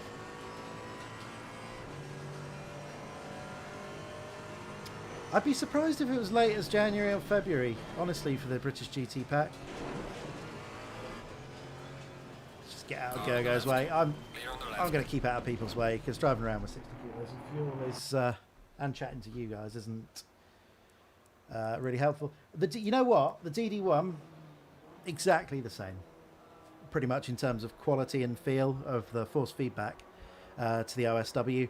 I was very happy with it, which is why I'm happy to keep this on the rig for a long time now. Just it allows me to swap between the two easily. He's got, yeah, you're right. He's got a Simicube, hasn't he? You're quite right, Blair. But it's what Jimmy was using for a long time, and I've had one for a couple of years. Really liked it. Great wheelbase. Fanatec DD1, pretty much the same. I like a couple of Fanatec's filters in the Fanaled software a little bit better than the Simicube ones. But the Simicube reconstruction force feedback filter, which you don't use that often, but when you do, it's really good and probably better than Fanatec's version. My point is, there's not really much difference between them in terms of force feedback feel. If you're going to buy one, if you're in the market, then I think you'll be just as happy with one as the other. The only real upside the Fanatec has for me is that I can plug my wheel into it. I can plug my pedals into it and use it on the PS4. And the H-pattern shifter as well. So it's a convenience thing. In terms of the actual driving experience, they're pretty much identical. And I think that isn't so surprising, because as long as the motor and encoder are of a reasonable standard, then the differences are going to be quite small. It's the same with the Simicube stuff that I've used as well. It's not night and day different. Again, Bodner was very similar as well. The Bodner software was particularly nice though. So I think once you get past a certain point, there's a real law of diminishing returns. Any thoughts on the AccuForce V2? I've not spent enough time with one. I did a few laps in a sim, a convention centre, a couple of years ago, and I thought it was pretty good, but a badly set up direct drive wheel on a stand at a trade show isn't the right way to appraise a piece of gear like that. All I know is plenty of people seem to really like it. No problems with my Simicube. You love the extra clarity over the G29. Yeah, AJ, you probably would notice a bit of a difference between a G29.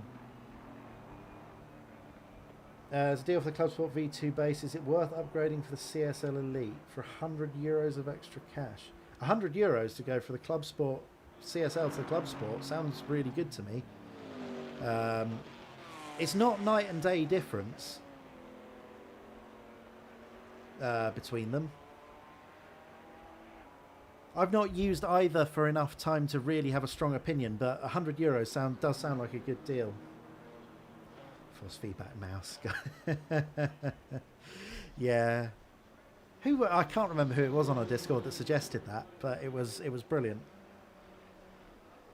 It was really good. My first wheel was a Thrustmaster T2, I think, which was basically just a bungee cord wrapped around the centre sort of axle of the wheel. So a force feedback mouse sounds probably about as good as that. Right, I'm going to take some fuel out,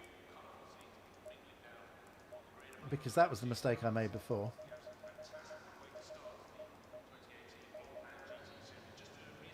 Sainsbury's trolley innovation. Yeah. Just tie a real mouse to it. Yeah. Those are real life hacks there, aren't they? Right.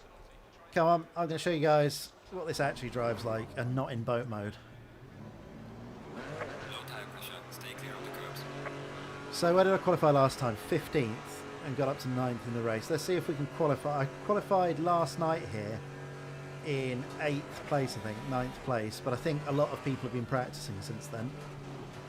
And I did a bit of practice with the Aston, because I've not driven it, in anger prior to that.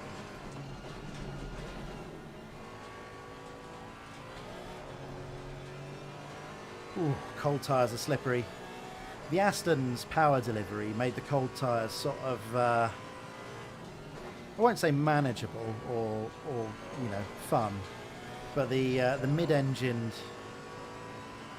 nature of the... You can flash all you want, Davide. I'm not letting you past.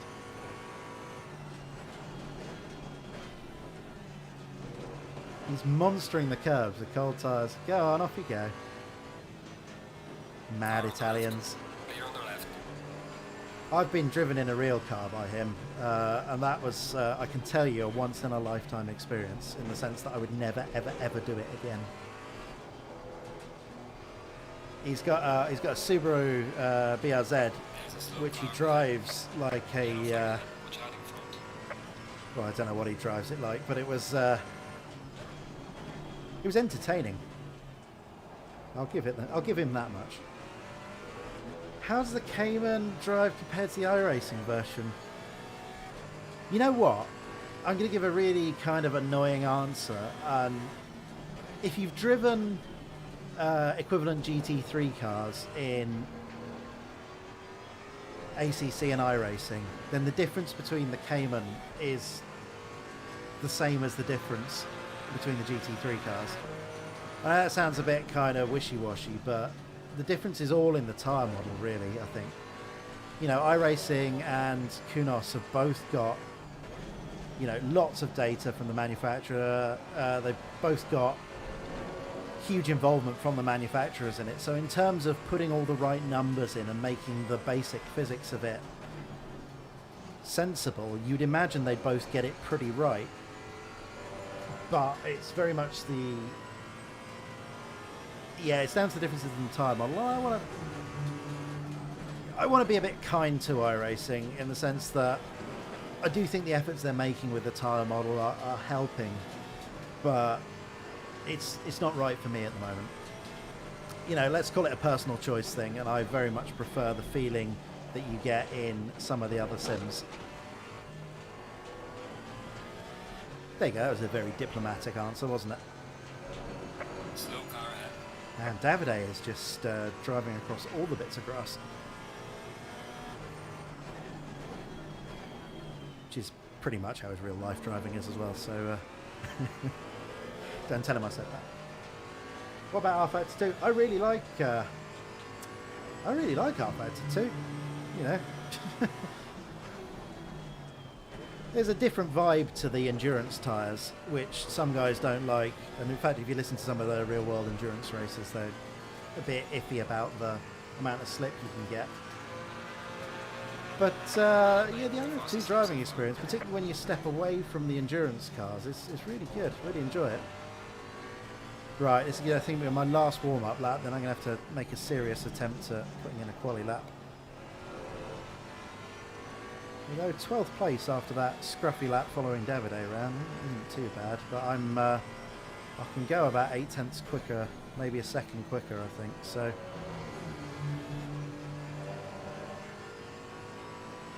Yellow flag in sector 3.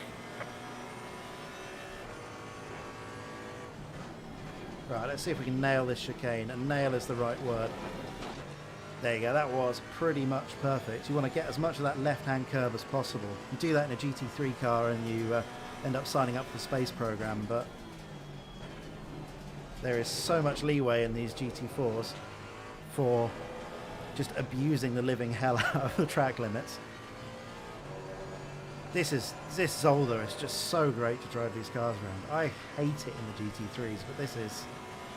it feels like going around a kart track, you know, you're just really throwing the car in, gathering it up mid-corner, and then hopefully doing something useful on corner exit.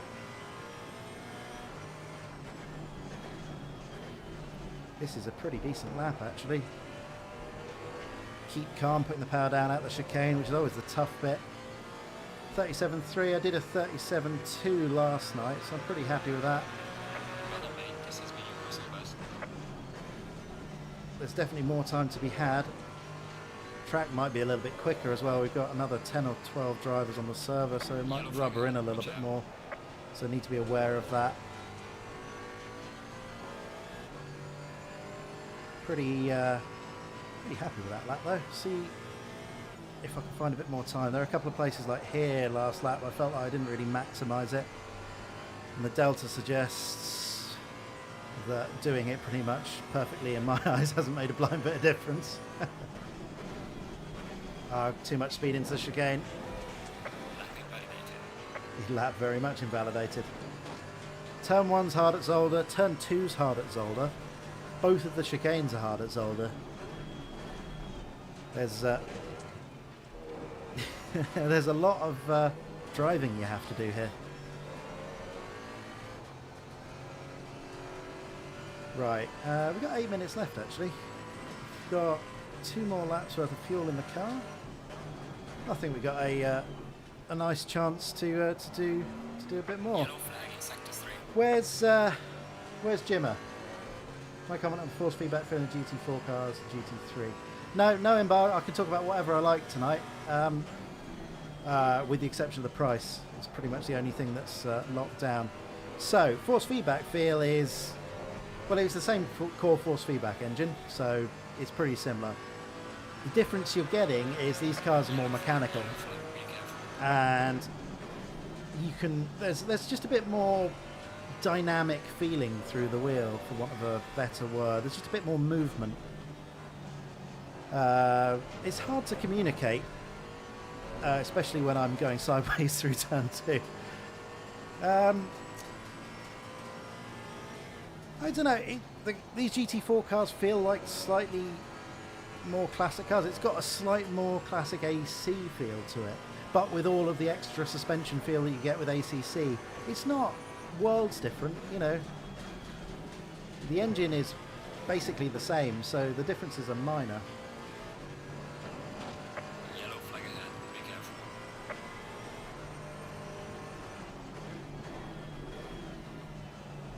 Right, well, ooh, rear end trying to overtake me through the Yellow chicane. flag in sector 3. Pretty scary. Right, I've got one more attempt on this set of tyres with this amount of fuel, and then maybe I can go back and get one more.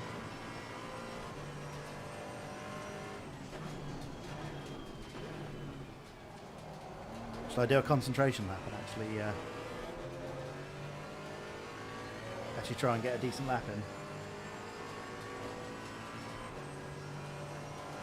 Yeah, I can't. I used to have 1440p triples, which I used in iRacing and in RFX2 and Race Room without trouble. Once I got ACC, 1440p triples was just Time in sector 3. not going to happen. But, you know, that's like an 8K monitor almost in terms of pixels. It's asking a lot. You know, the fact that it works well in Race Room and iRacing is just purely because those engines are so old, I think. You know, they still work on some of that older hardware.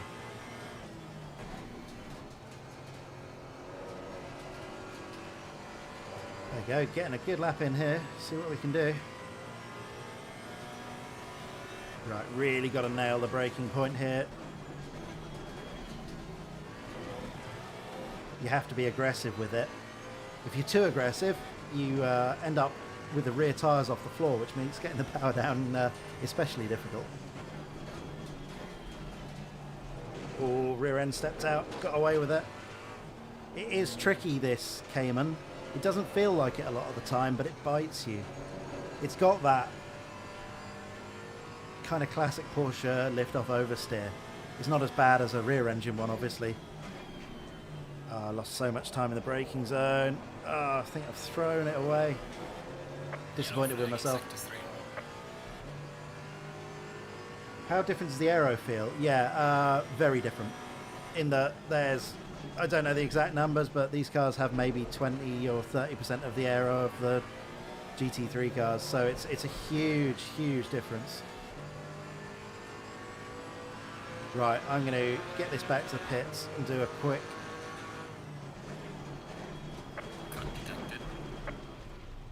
See if we can do a quick final run, because I know I've got another 3 or 4 tenths in the car. And it's... oh, we're quite a way off. The time's way quicker than yesterday. Wow, okay. Need to find some time. Take some fuel out. Hope for the best.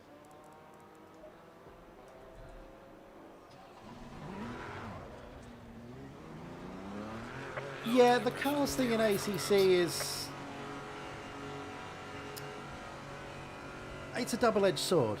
It being focused on really tight, specific content means that it is really built around them in mind, and the driving experience is fantastic because of it. Equally, restricting the types of cars you drive sort of probably forces you to drive those cars better. At least in my experience, and you know, I've got better part of 1,000 hours in Assetto Corsa Competizione now, so I'm certainly getting a lot of use out of it. It's rivaling my time in AC. Obviously, a lot of that's to do with making videos and what have you. And I won't say I'm the world's biggest GT3 fan. I've become a bigger fan of it through Assetto Corsa Competizione, actually, and So it's been nice to really get to know those cars at a level of detail that perhaps you don't get in other sims where people do flit around a bit more.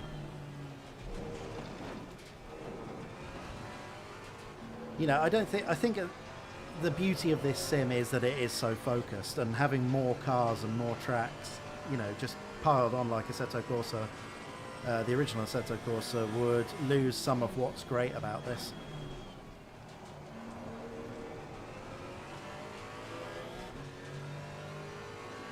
At least for me. And it's not like you haven't still got Assetto Corsa there to go and do all of that stuff anyway.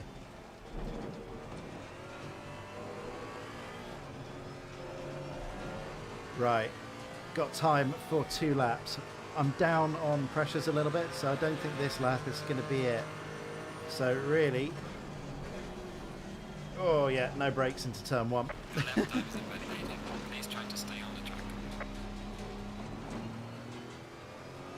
Stay out of Gandalf's way.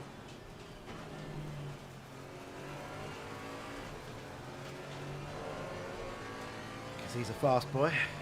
And I'm a going through the gravel trap boy.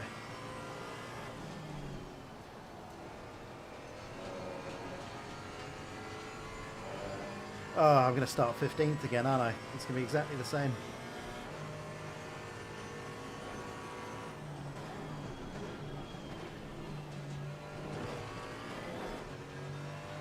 I'm not sure I agree that all of the cars in ACC are kind of the same. There is a lot of nuance between them. There's certainly more difference in GT4. Like, huge fundamental differences between the cars. Part of the problem with ACC is a lot of people drive the same cars. So you end up with 2 or 3 cars that are really, really quick and are quite similar. But, you know, the Porsche is very different to drive than, say, the Mercedes. And you know, I sort of agree that the front-engine cars feel like the front-engine cars, the mid-engine cars feel a bit like the mid-engine cars, and you know, etc., etc. Right, I need to be fairly sharpish about getting across the line here. Let's see what we can do. Right, I'm gonna try and put the concentration face on.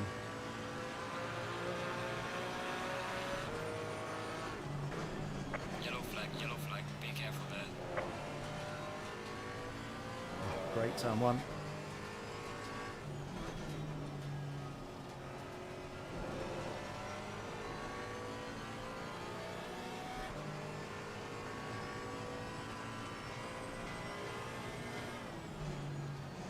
Pretty sure I'm the last guy across the line. Got a little bit of understeer turning in there. Lost a little bit of time. Could have done without that.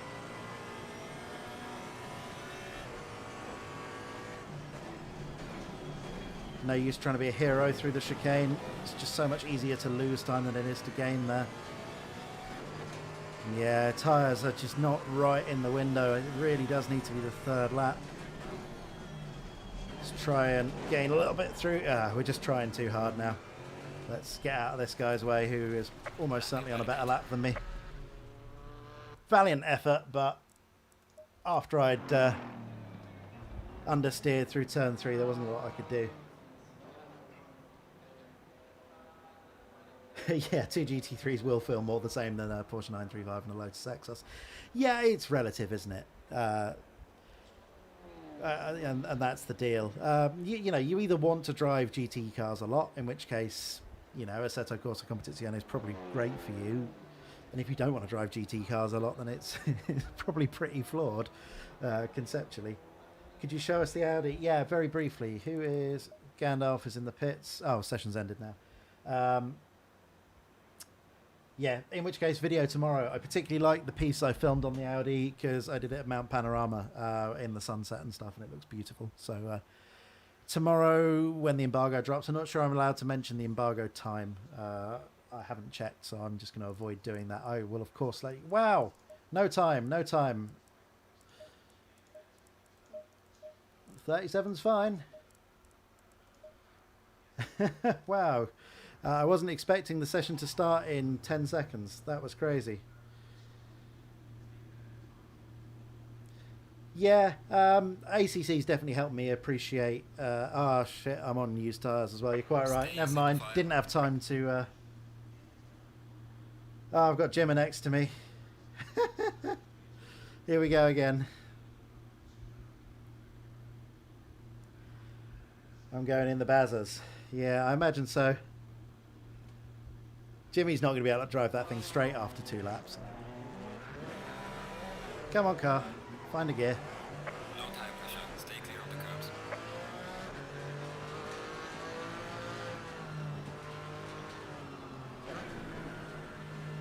Now, I know Jimmy's particularly aggressive at the start, so that is a worrying thing to have in the back of my mind. Oh, teleported. Yeah, I know. I got a bit carried away there. Calm down, game. Knock him in the basement. Give him a Hamilton move. Yeah. What do you think? I reckon even with the BOP, all the ballast that KTM's carrying, I reckon this Cayman's got to have like 100 or 200 kilos on it. I don't think he really wants to be using that little go-kart as a battering ram. Especially not against things like the Merc, which is a particularly heavy car. McLaren as well, very heavy.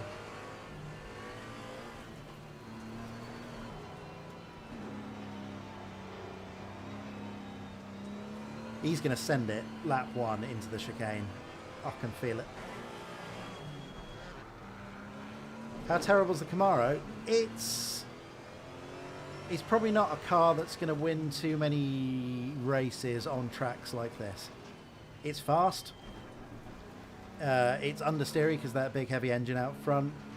You've got to use a lot of trail braking to get the nose in. It's very torquey. We found in the last race it's got great mid-range acceleration. I was following Jimmy within half a second for about 5 or 6 laps, and anytime I get a run on him out of a corner, he would, and I was in the slipstream, he'd actually pull away from the Aston Martin, only by a few meters, but enough that it was upsetting. Stay in double file. It's an acquired taste, I think. I don't think it's going to be everyone's favourite car. It's certainly not going to be probably driven by the guys that are super fast, but you get it at the right track, and I suspect it'll be pretty banzai. Wow, what has gone on with this start lap? It was holding me back for ages, and then we had to do a 200 km/h dash. Jimmy's planning on murdering me. Yeah. Oh well.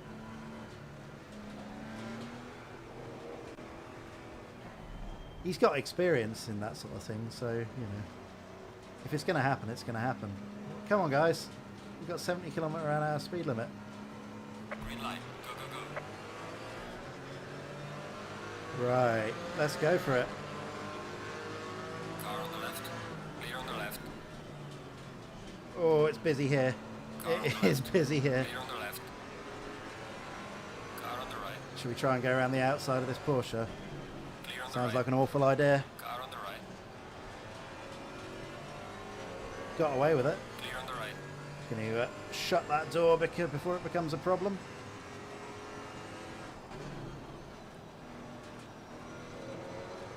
As I said, the confidence you need on the first lap to just push on the cold tyres is really important. Especially as I put a couple of cars between me and Jimmer. Oh, we are sending it. Did not mean to send it. Car on the right. Clear on the right. Oh, I feel bad about that. That was very much me just locking up the brakes. Car on the right. I was watching what the Porsche was doing in the mirror, and oh, this is bumper cars. Not sure who was set out. It was Davide in the Camaro trying to send it up the inside there.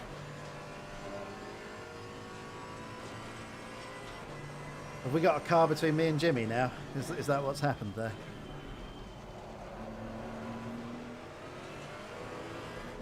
There we got Mr. Hauser behind us. That McLaren very fast. Car on the left. I think I'm going to have to let him have that if he's going to outbrake me, and he is. Nicely done. Let's just let him go, get on the correct line, and then see if we can take it back down into turn 1. McLaren is the fastest car, I think, in a straight line, and it definitely looks it there. Fastest lap.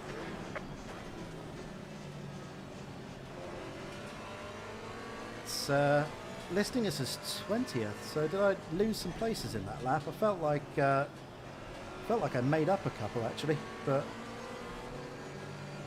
not really sure. Losing the plot.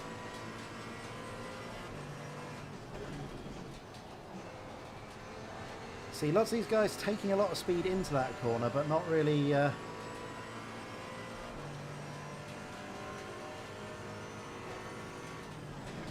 Oh, that's from a long way back, Davide. That's such a... Oh, I'm going to have to let him have that. That was a I'm coming through, get out of my way move. I'm not letting him have it back through... Clear on the left.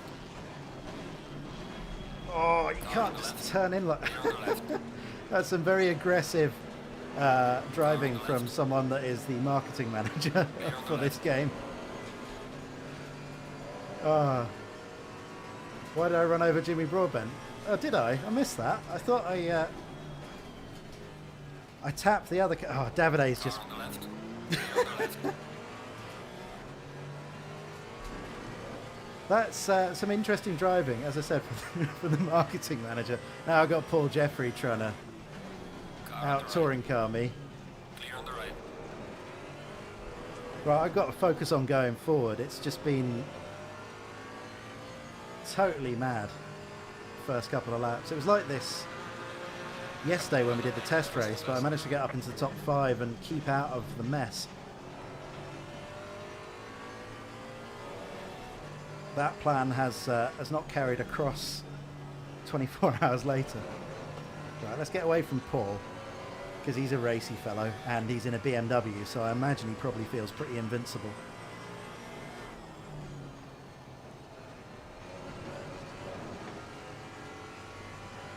Oh, 1 minute 40 the last lap time. God, lap times. Oh, that was the first lap, wasn't it?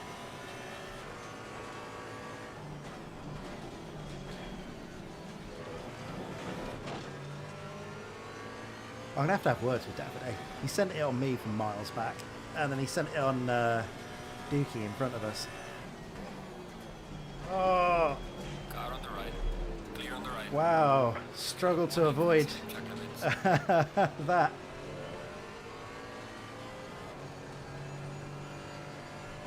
A lot of people braking very late here. I need to not get caught up in this kind of madness, I think. Don't use other people's braking points. Dookie very late on the brakes there. Can you use PS4 controller? Yeah, sure. Any advantages to driving the Porsche? Yeah, it's a really well sorted car.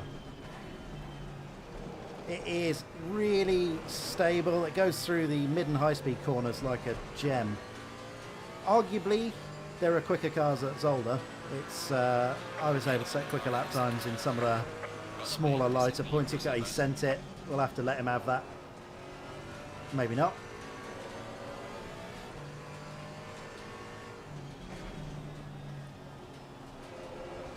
Well, this is going to be a race then, isn't it?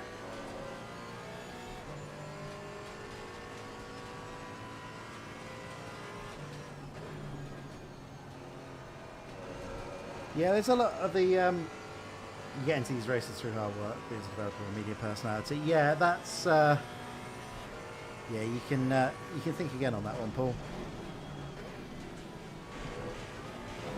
Had to take the horrible line there, because I've got a Paul Jeffrey who is going to go past that. Clear on the left. Oh, I am struggling. Thanks to Paul's attacking driving behind me has got me properly rattled, so I need to calm myself down. I think I'm doing a reasonable job of defensive driving. Let's let him try and go around the outside. It ain't going to happen there.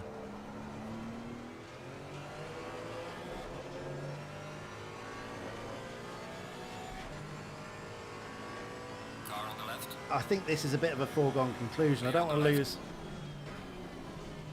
too much time. Car on the left. I hate it when people do that, when you've kind of got... You've managed to brake later than them. but they kind of leave the car lingering up the inside. Car on the right. Let him try and go around the outside this time. I think he'll make it. He forced me into a very narrow line. Well done, Paul. Car on the right. Clear on the right. I've not given up though. I think I've got a lot more race pace than him. Just been a messy few laps where we've been having to deal with the fallout of lap 1. Did I punt Broadbent? Is that what happened? Did I punt him? I was going defensive against the Porsche and it got messy through this chicane. I might have hit Broadbent. Car on the left. Clear on the left. Car on the right. Clear on the right. This is the other thing that you have to get used to with these GT4 cars, is they all seem very different on the brakes, in the way that the GT3s have got really similar braking distances. There's a couple of exceptions, but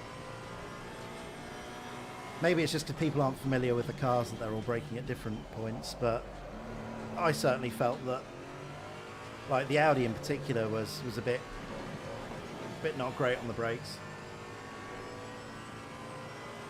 He was the KTM I hit at the back, so I send my apologies. I was being Porsche'd.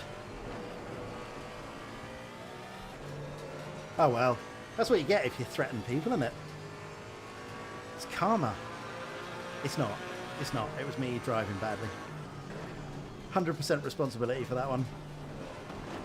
Right, let's not focus on Broadbent. Let's focus on catching Paul Jeffrey.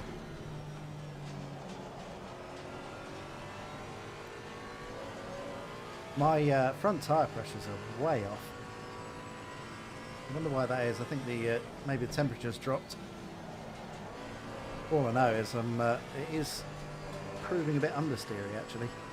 I'm about 0.7, 0.8 of the PSI off.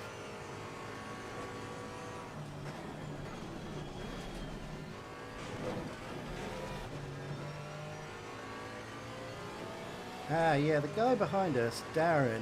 I don't know him, but he did pump me off last night in this solar race. So, little concerned that he's gone across the chicane the last 2 or 3 laps. I can't talk. My driving's been super scruffy the last couple of laps. Well, all race really. We've only had 5 laps.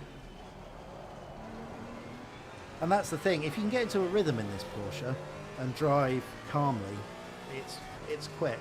It doesn't like being overdriven.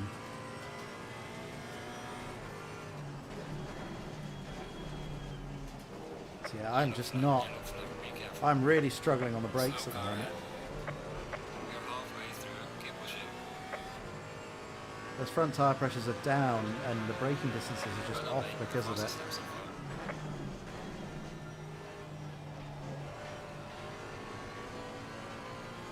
I mean, we're probably carrying a bit of damage from that T1 punt of mine as well, but it doesn't seem to make a great deal of difference to pace. It's not like in the GT3 cars where, you know, even anything over like 10 seconds of damage or something is quite bad. With this, it doesn't seem to matter too much. Like the aero damage is just not that important. Braking while turning in Porsche is a suicide. Yeah, unfortunately, that it's a track where you have to. Turn 1, turn 2. Yeah, turn 1 and turn 2 in particular are both decelerate through the corner.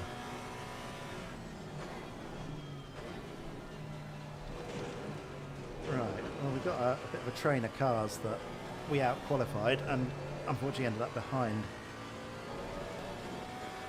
So that's at least brought us back into the race. Let's see if we can get Paul back, because I'm not letting him have it that easy.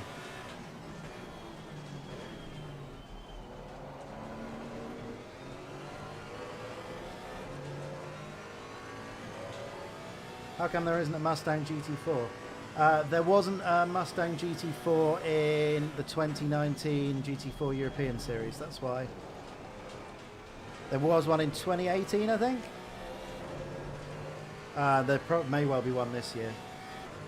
But yeah, this is the 2019 season they picked, which is probably the best selection of cars, but you do miss out on the Mustang. I would speculate, with no knowledge whatsoever, that maybe they'll do one for the British GT. I don't know. That's what they did with the McLaren 720, wasn't it? They released that as a freebie, but they sort of needed it for the Intercontinental GT. So maybe we'll see it, maybe we won't. But that is very much a guess.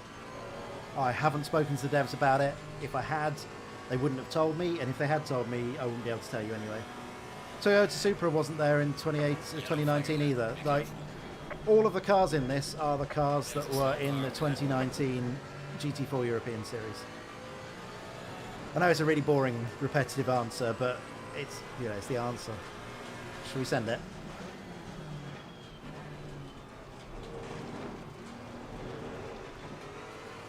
Turns out the Porsche has identical brakes to the Porsche.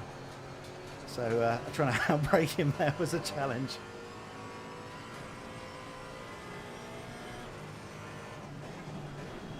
Oh, he braked early.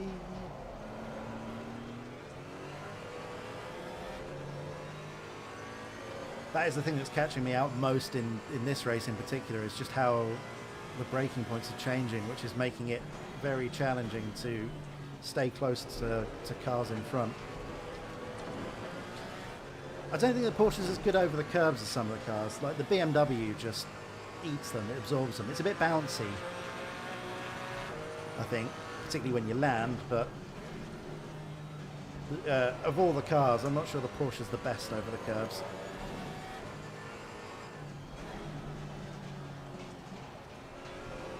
But I just love how close you can follow these cars. Oh, we're going to understeer if we're not careful. Got away with it. Paul not looking like he's got the pace to stay ahead of that Porsche particularly, is he? I don't mind the new Supra. I think as a car in and of itself, it's pretty decent. It's just sort of, you know, it doesn't meet the expectations of the previous car. Oh, we sent that. Oh, sliding. And then punted. Oh, boys, we tried. I got through, but we got some oversteer and then punted by the other Porsche. That wasn't really his fault. There probably wasn't a lot he could do. Made the overtake though. Not last. We're still ahead of Mike, Sim Racing 604, which is good. Who I know is not a big ACC guy, so and he's come on at the last minute with very little practice. So fair play to him, and he is ahead of Davide, the Kunos dev, who's had this for months and is only at the back there by just being a wrecking ball of a driver.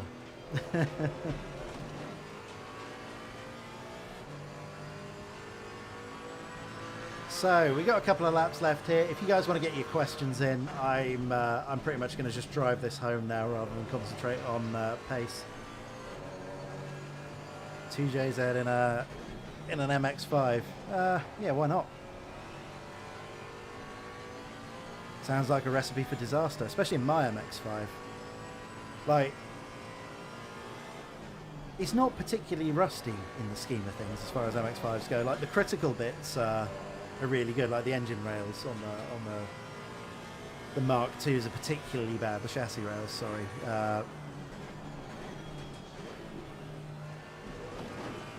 But I always sort of think that MX-5 is a car I really don't want to hit anything in.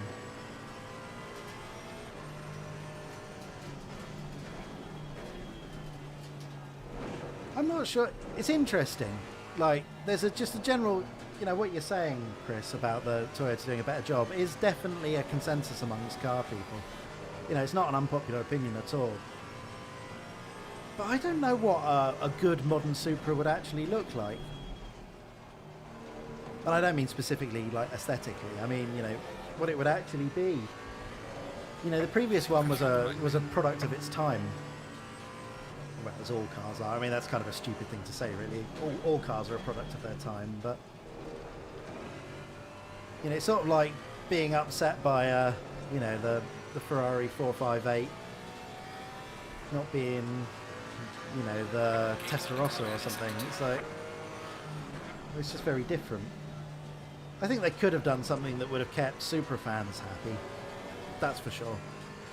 And kept the JDM crowd happy. But would that have sold enough cars to make it worthwhile? Yeah, you might be right. Same as with a Toyota engine. Your comment was interesting enough that I started looking mid-corner, which is always a mistake. Do I have to go and apologise to Jimmy? Is that the takeaway from this race? So I'm just sort of cruising around now. I've got some time to cogitate on what happened.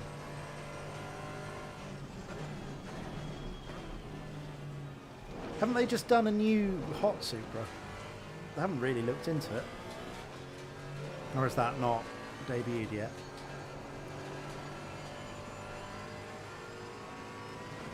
Yellow flag ahead. Watch out in front. Slow car ahead.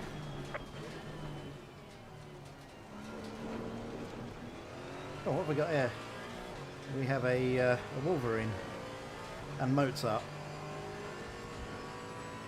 Should we have a little bit of a last lap battle while we're here? Whoa, send. Right. Did Clear not on mean the to right. send.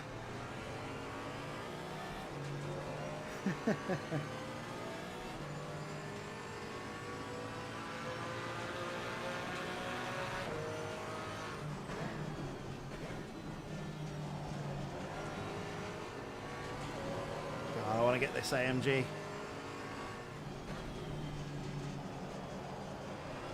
See, I don't think the car's driving particularly differently, even with the damage. Car on the left. Oh, we're gonna understeer into him. Ah! Sorry, dude. Clear on the left. Oh, pure fear there. I was just talking about how I don't think there's any damage to the car. It feels fine, and then I just massively understeered off a corner that isn't that grip limited.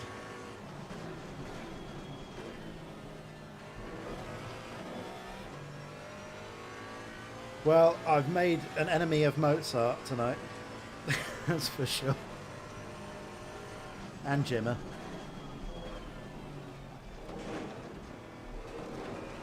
I'm not going to answer any questions about the pricing, guys. I'm not going to play guessing game. We're not doing prices right here.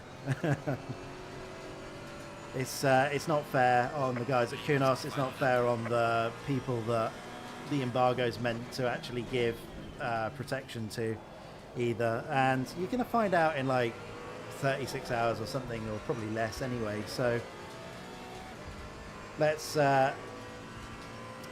keep it private for now. Besides, you know, I like working with Kunos. They let me play with their stuff. Are you going to spin you? Yeah.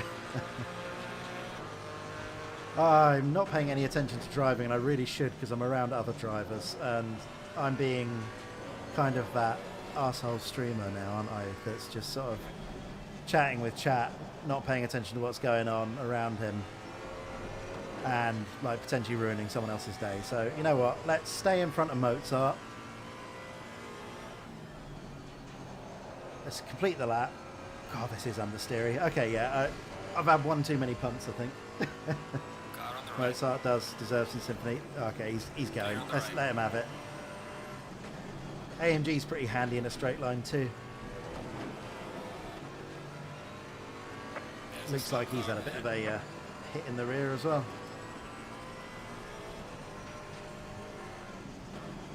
Oh god, I got Davide behind us. Is that... Oh, Davide's gone off, it's fine. I need to have words with him. Because he's, every time I've seen him on the screen, he's been either lunging into someone or just crashing all on his own.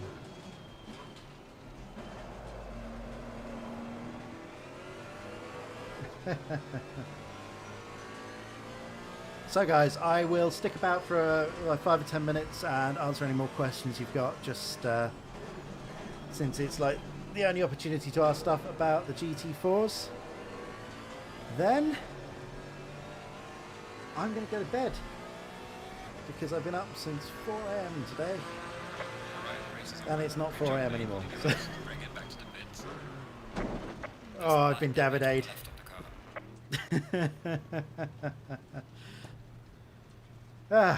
So guys, GT4s are pretty cool. My keyboard doesn't work anymore. Why is that? My keyboard does work, just the escape button no longer works in ACC. Amazing. What is going on here?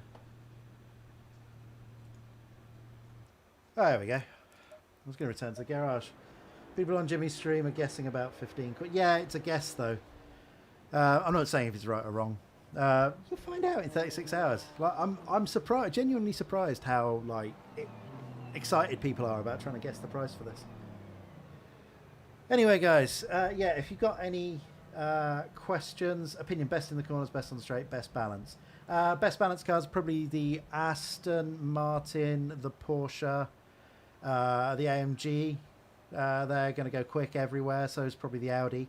Quick in the corners are all the lightweight cars. The Alpine, the KTM, in particular, they are rockets through some of the corners, just totally ridiculous.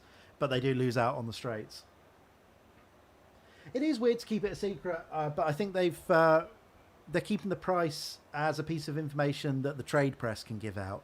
You know, they have to balance between the information to give out to the nerdy people like us and to the more casual people through like normal commercial publications. So I totally get their reasoning. BTM Autosport, there's no Mustang in GT4 Europe in 2019, which is what the pack's based on. So yeah, no Mustang in the pack. Maybe there'll be one later in the year, maybe not. No one knows. I haven't asked Kunos, and as I said, even if I had, they wouldn't tell me. And if they had told me, I wouldn't be able to tell you. So anyway, where did I end up? Oh, hey Mike, I got Mike in the chat now. Yeah, I did. I was. I started about 15th. Got into an altercation with Broadbent, which was entirely my fault. And yeah, I spent most of the race just being ambushed by people after carrying a bit of damage. So I didn't quite reach the lofty heights of the top 10 in the second race. Broadbent did all right, didn't he? 9th. Looked pretty close up the front as well. So that's really cool. Yeah, they don't normally announce the they don't normally announce the prices until release day. So yeah, that was loads of fun, man. Have to get you in some more ACC races. Come join some of our league stuff, man, or just some one-offs. It's good to race online, man. I'm really hot. It is it's 29 degrees in here according to this. So if you've got any questions, get them in quick, because otherwise I'm going to go and have a refreshing beverage. And I don't mean the water I've got next to me. Could I show us the damage model on the car for the race? Yeah. I mean, it's the normal ACC damage model, but I can presumably go into the replay if the server's still live, and we can have a look at my atrocious car. It's been through the wars a bit. Let's have a look. Let's see what it looks like. Oh, what's going on with the... Why is my mouse... Oh, we've got some interesting stuff going... Oh, I see. It's because I've got the joystick mapped. It's, there you go, guys. That was not how I intended to do that. I forgot that I'd mapped the gamepad. So let's get back up into the real world. Have a look at the car. Wow, I was expecting this to be just like a really simple thing to show you guys, but as it turns out, let's turn the smoothing down. This is yeah, so it's chippy. Just got paint chips, a few scrapes. I mean, that was pretty much what the thing looked like to start with. Fine on the back, didn't get a punt up the rear, but where I think that's some Broadbent paint on the front.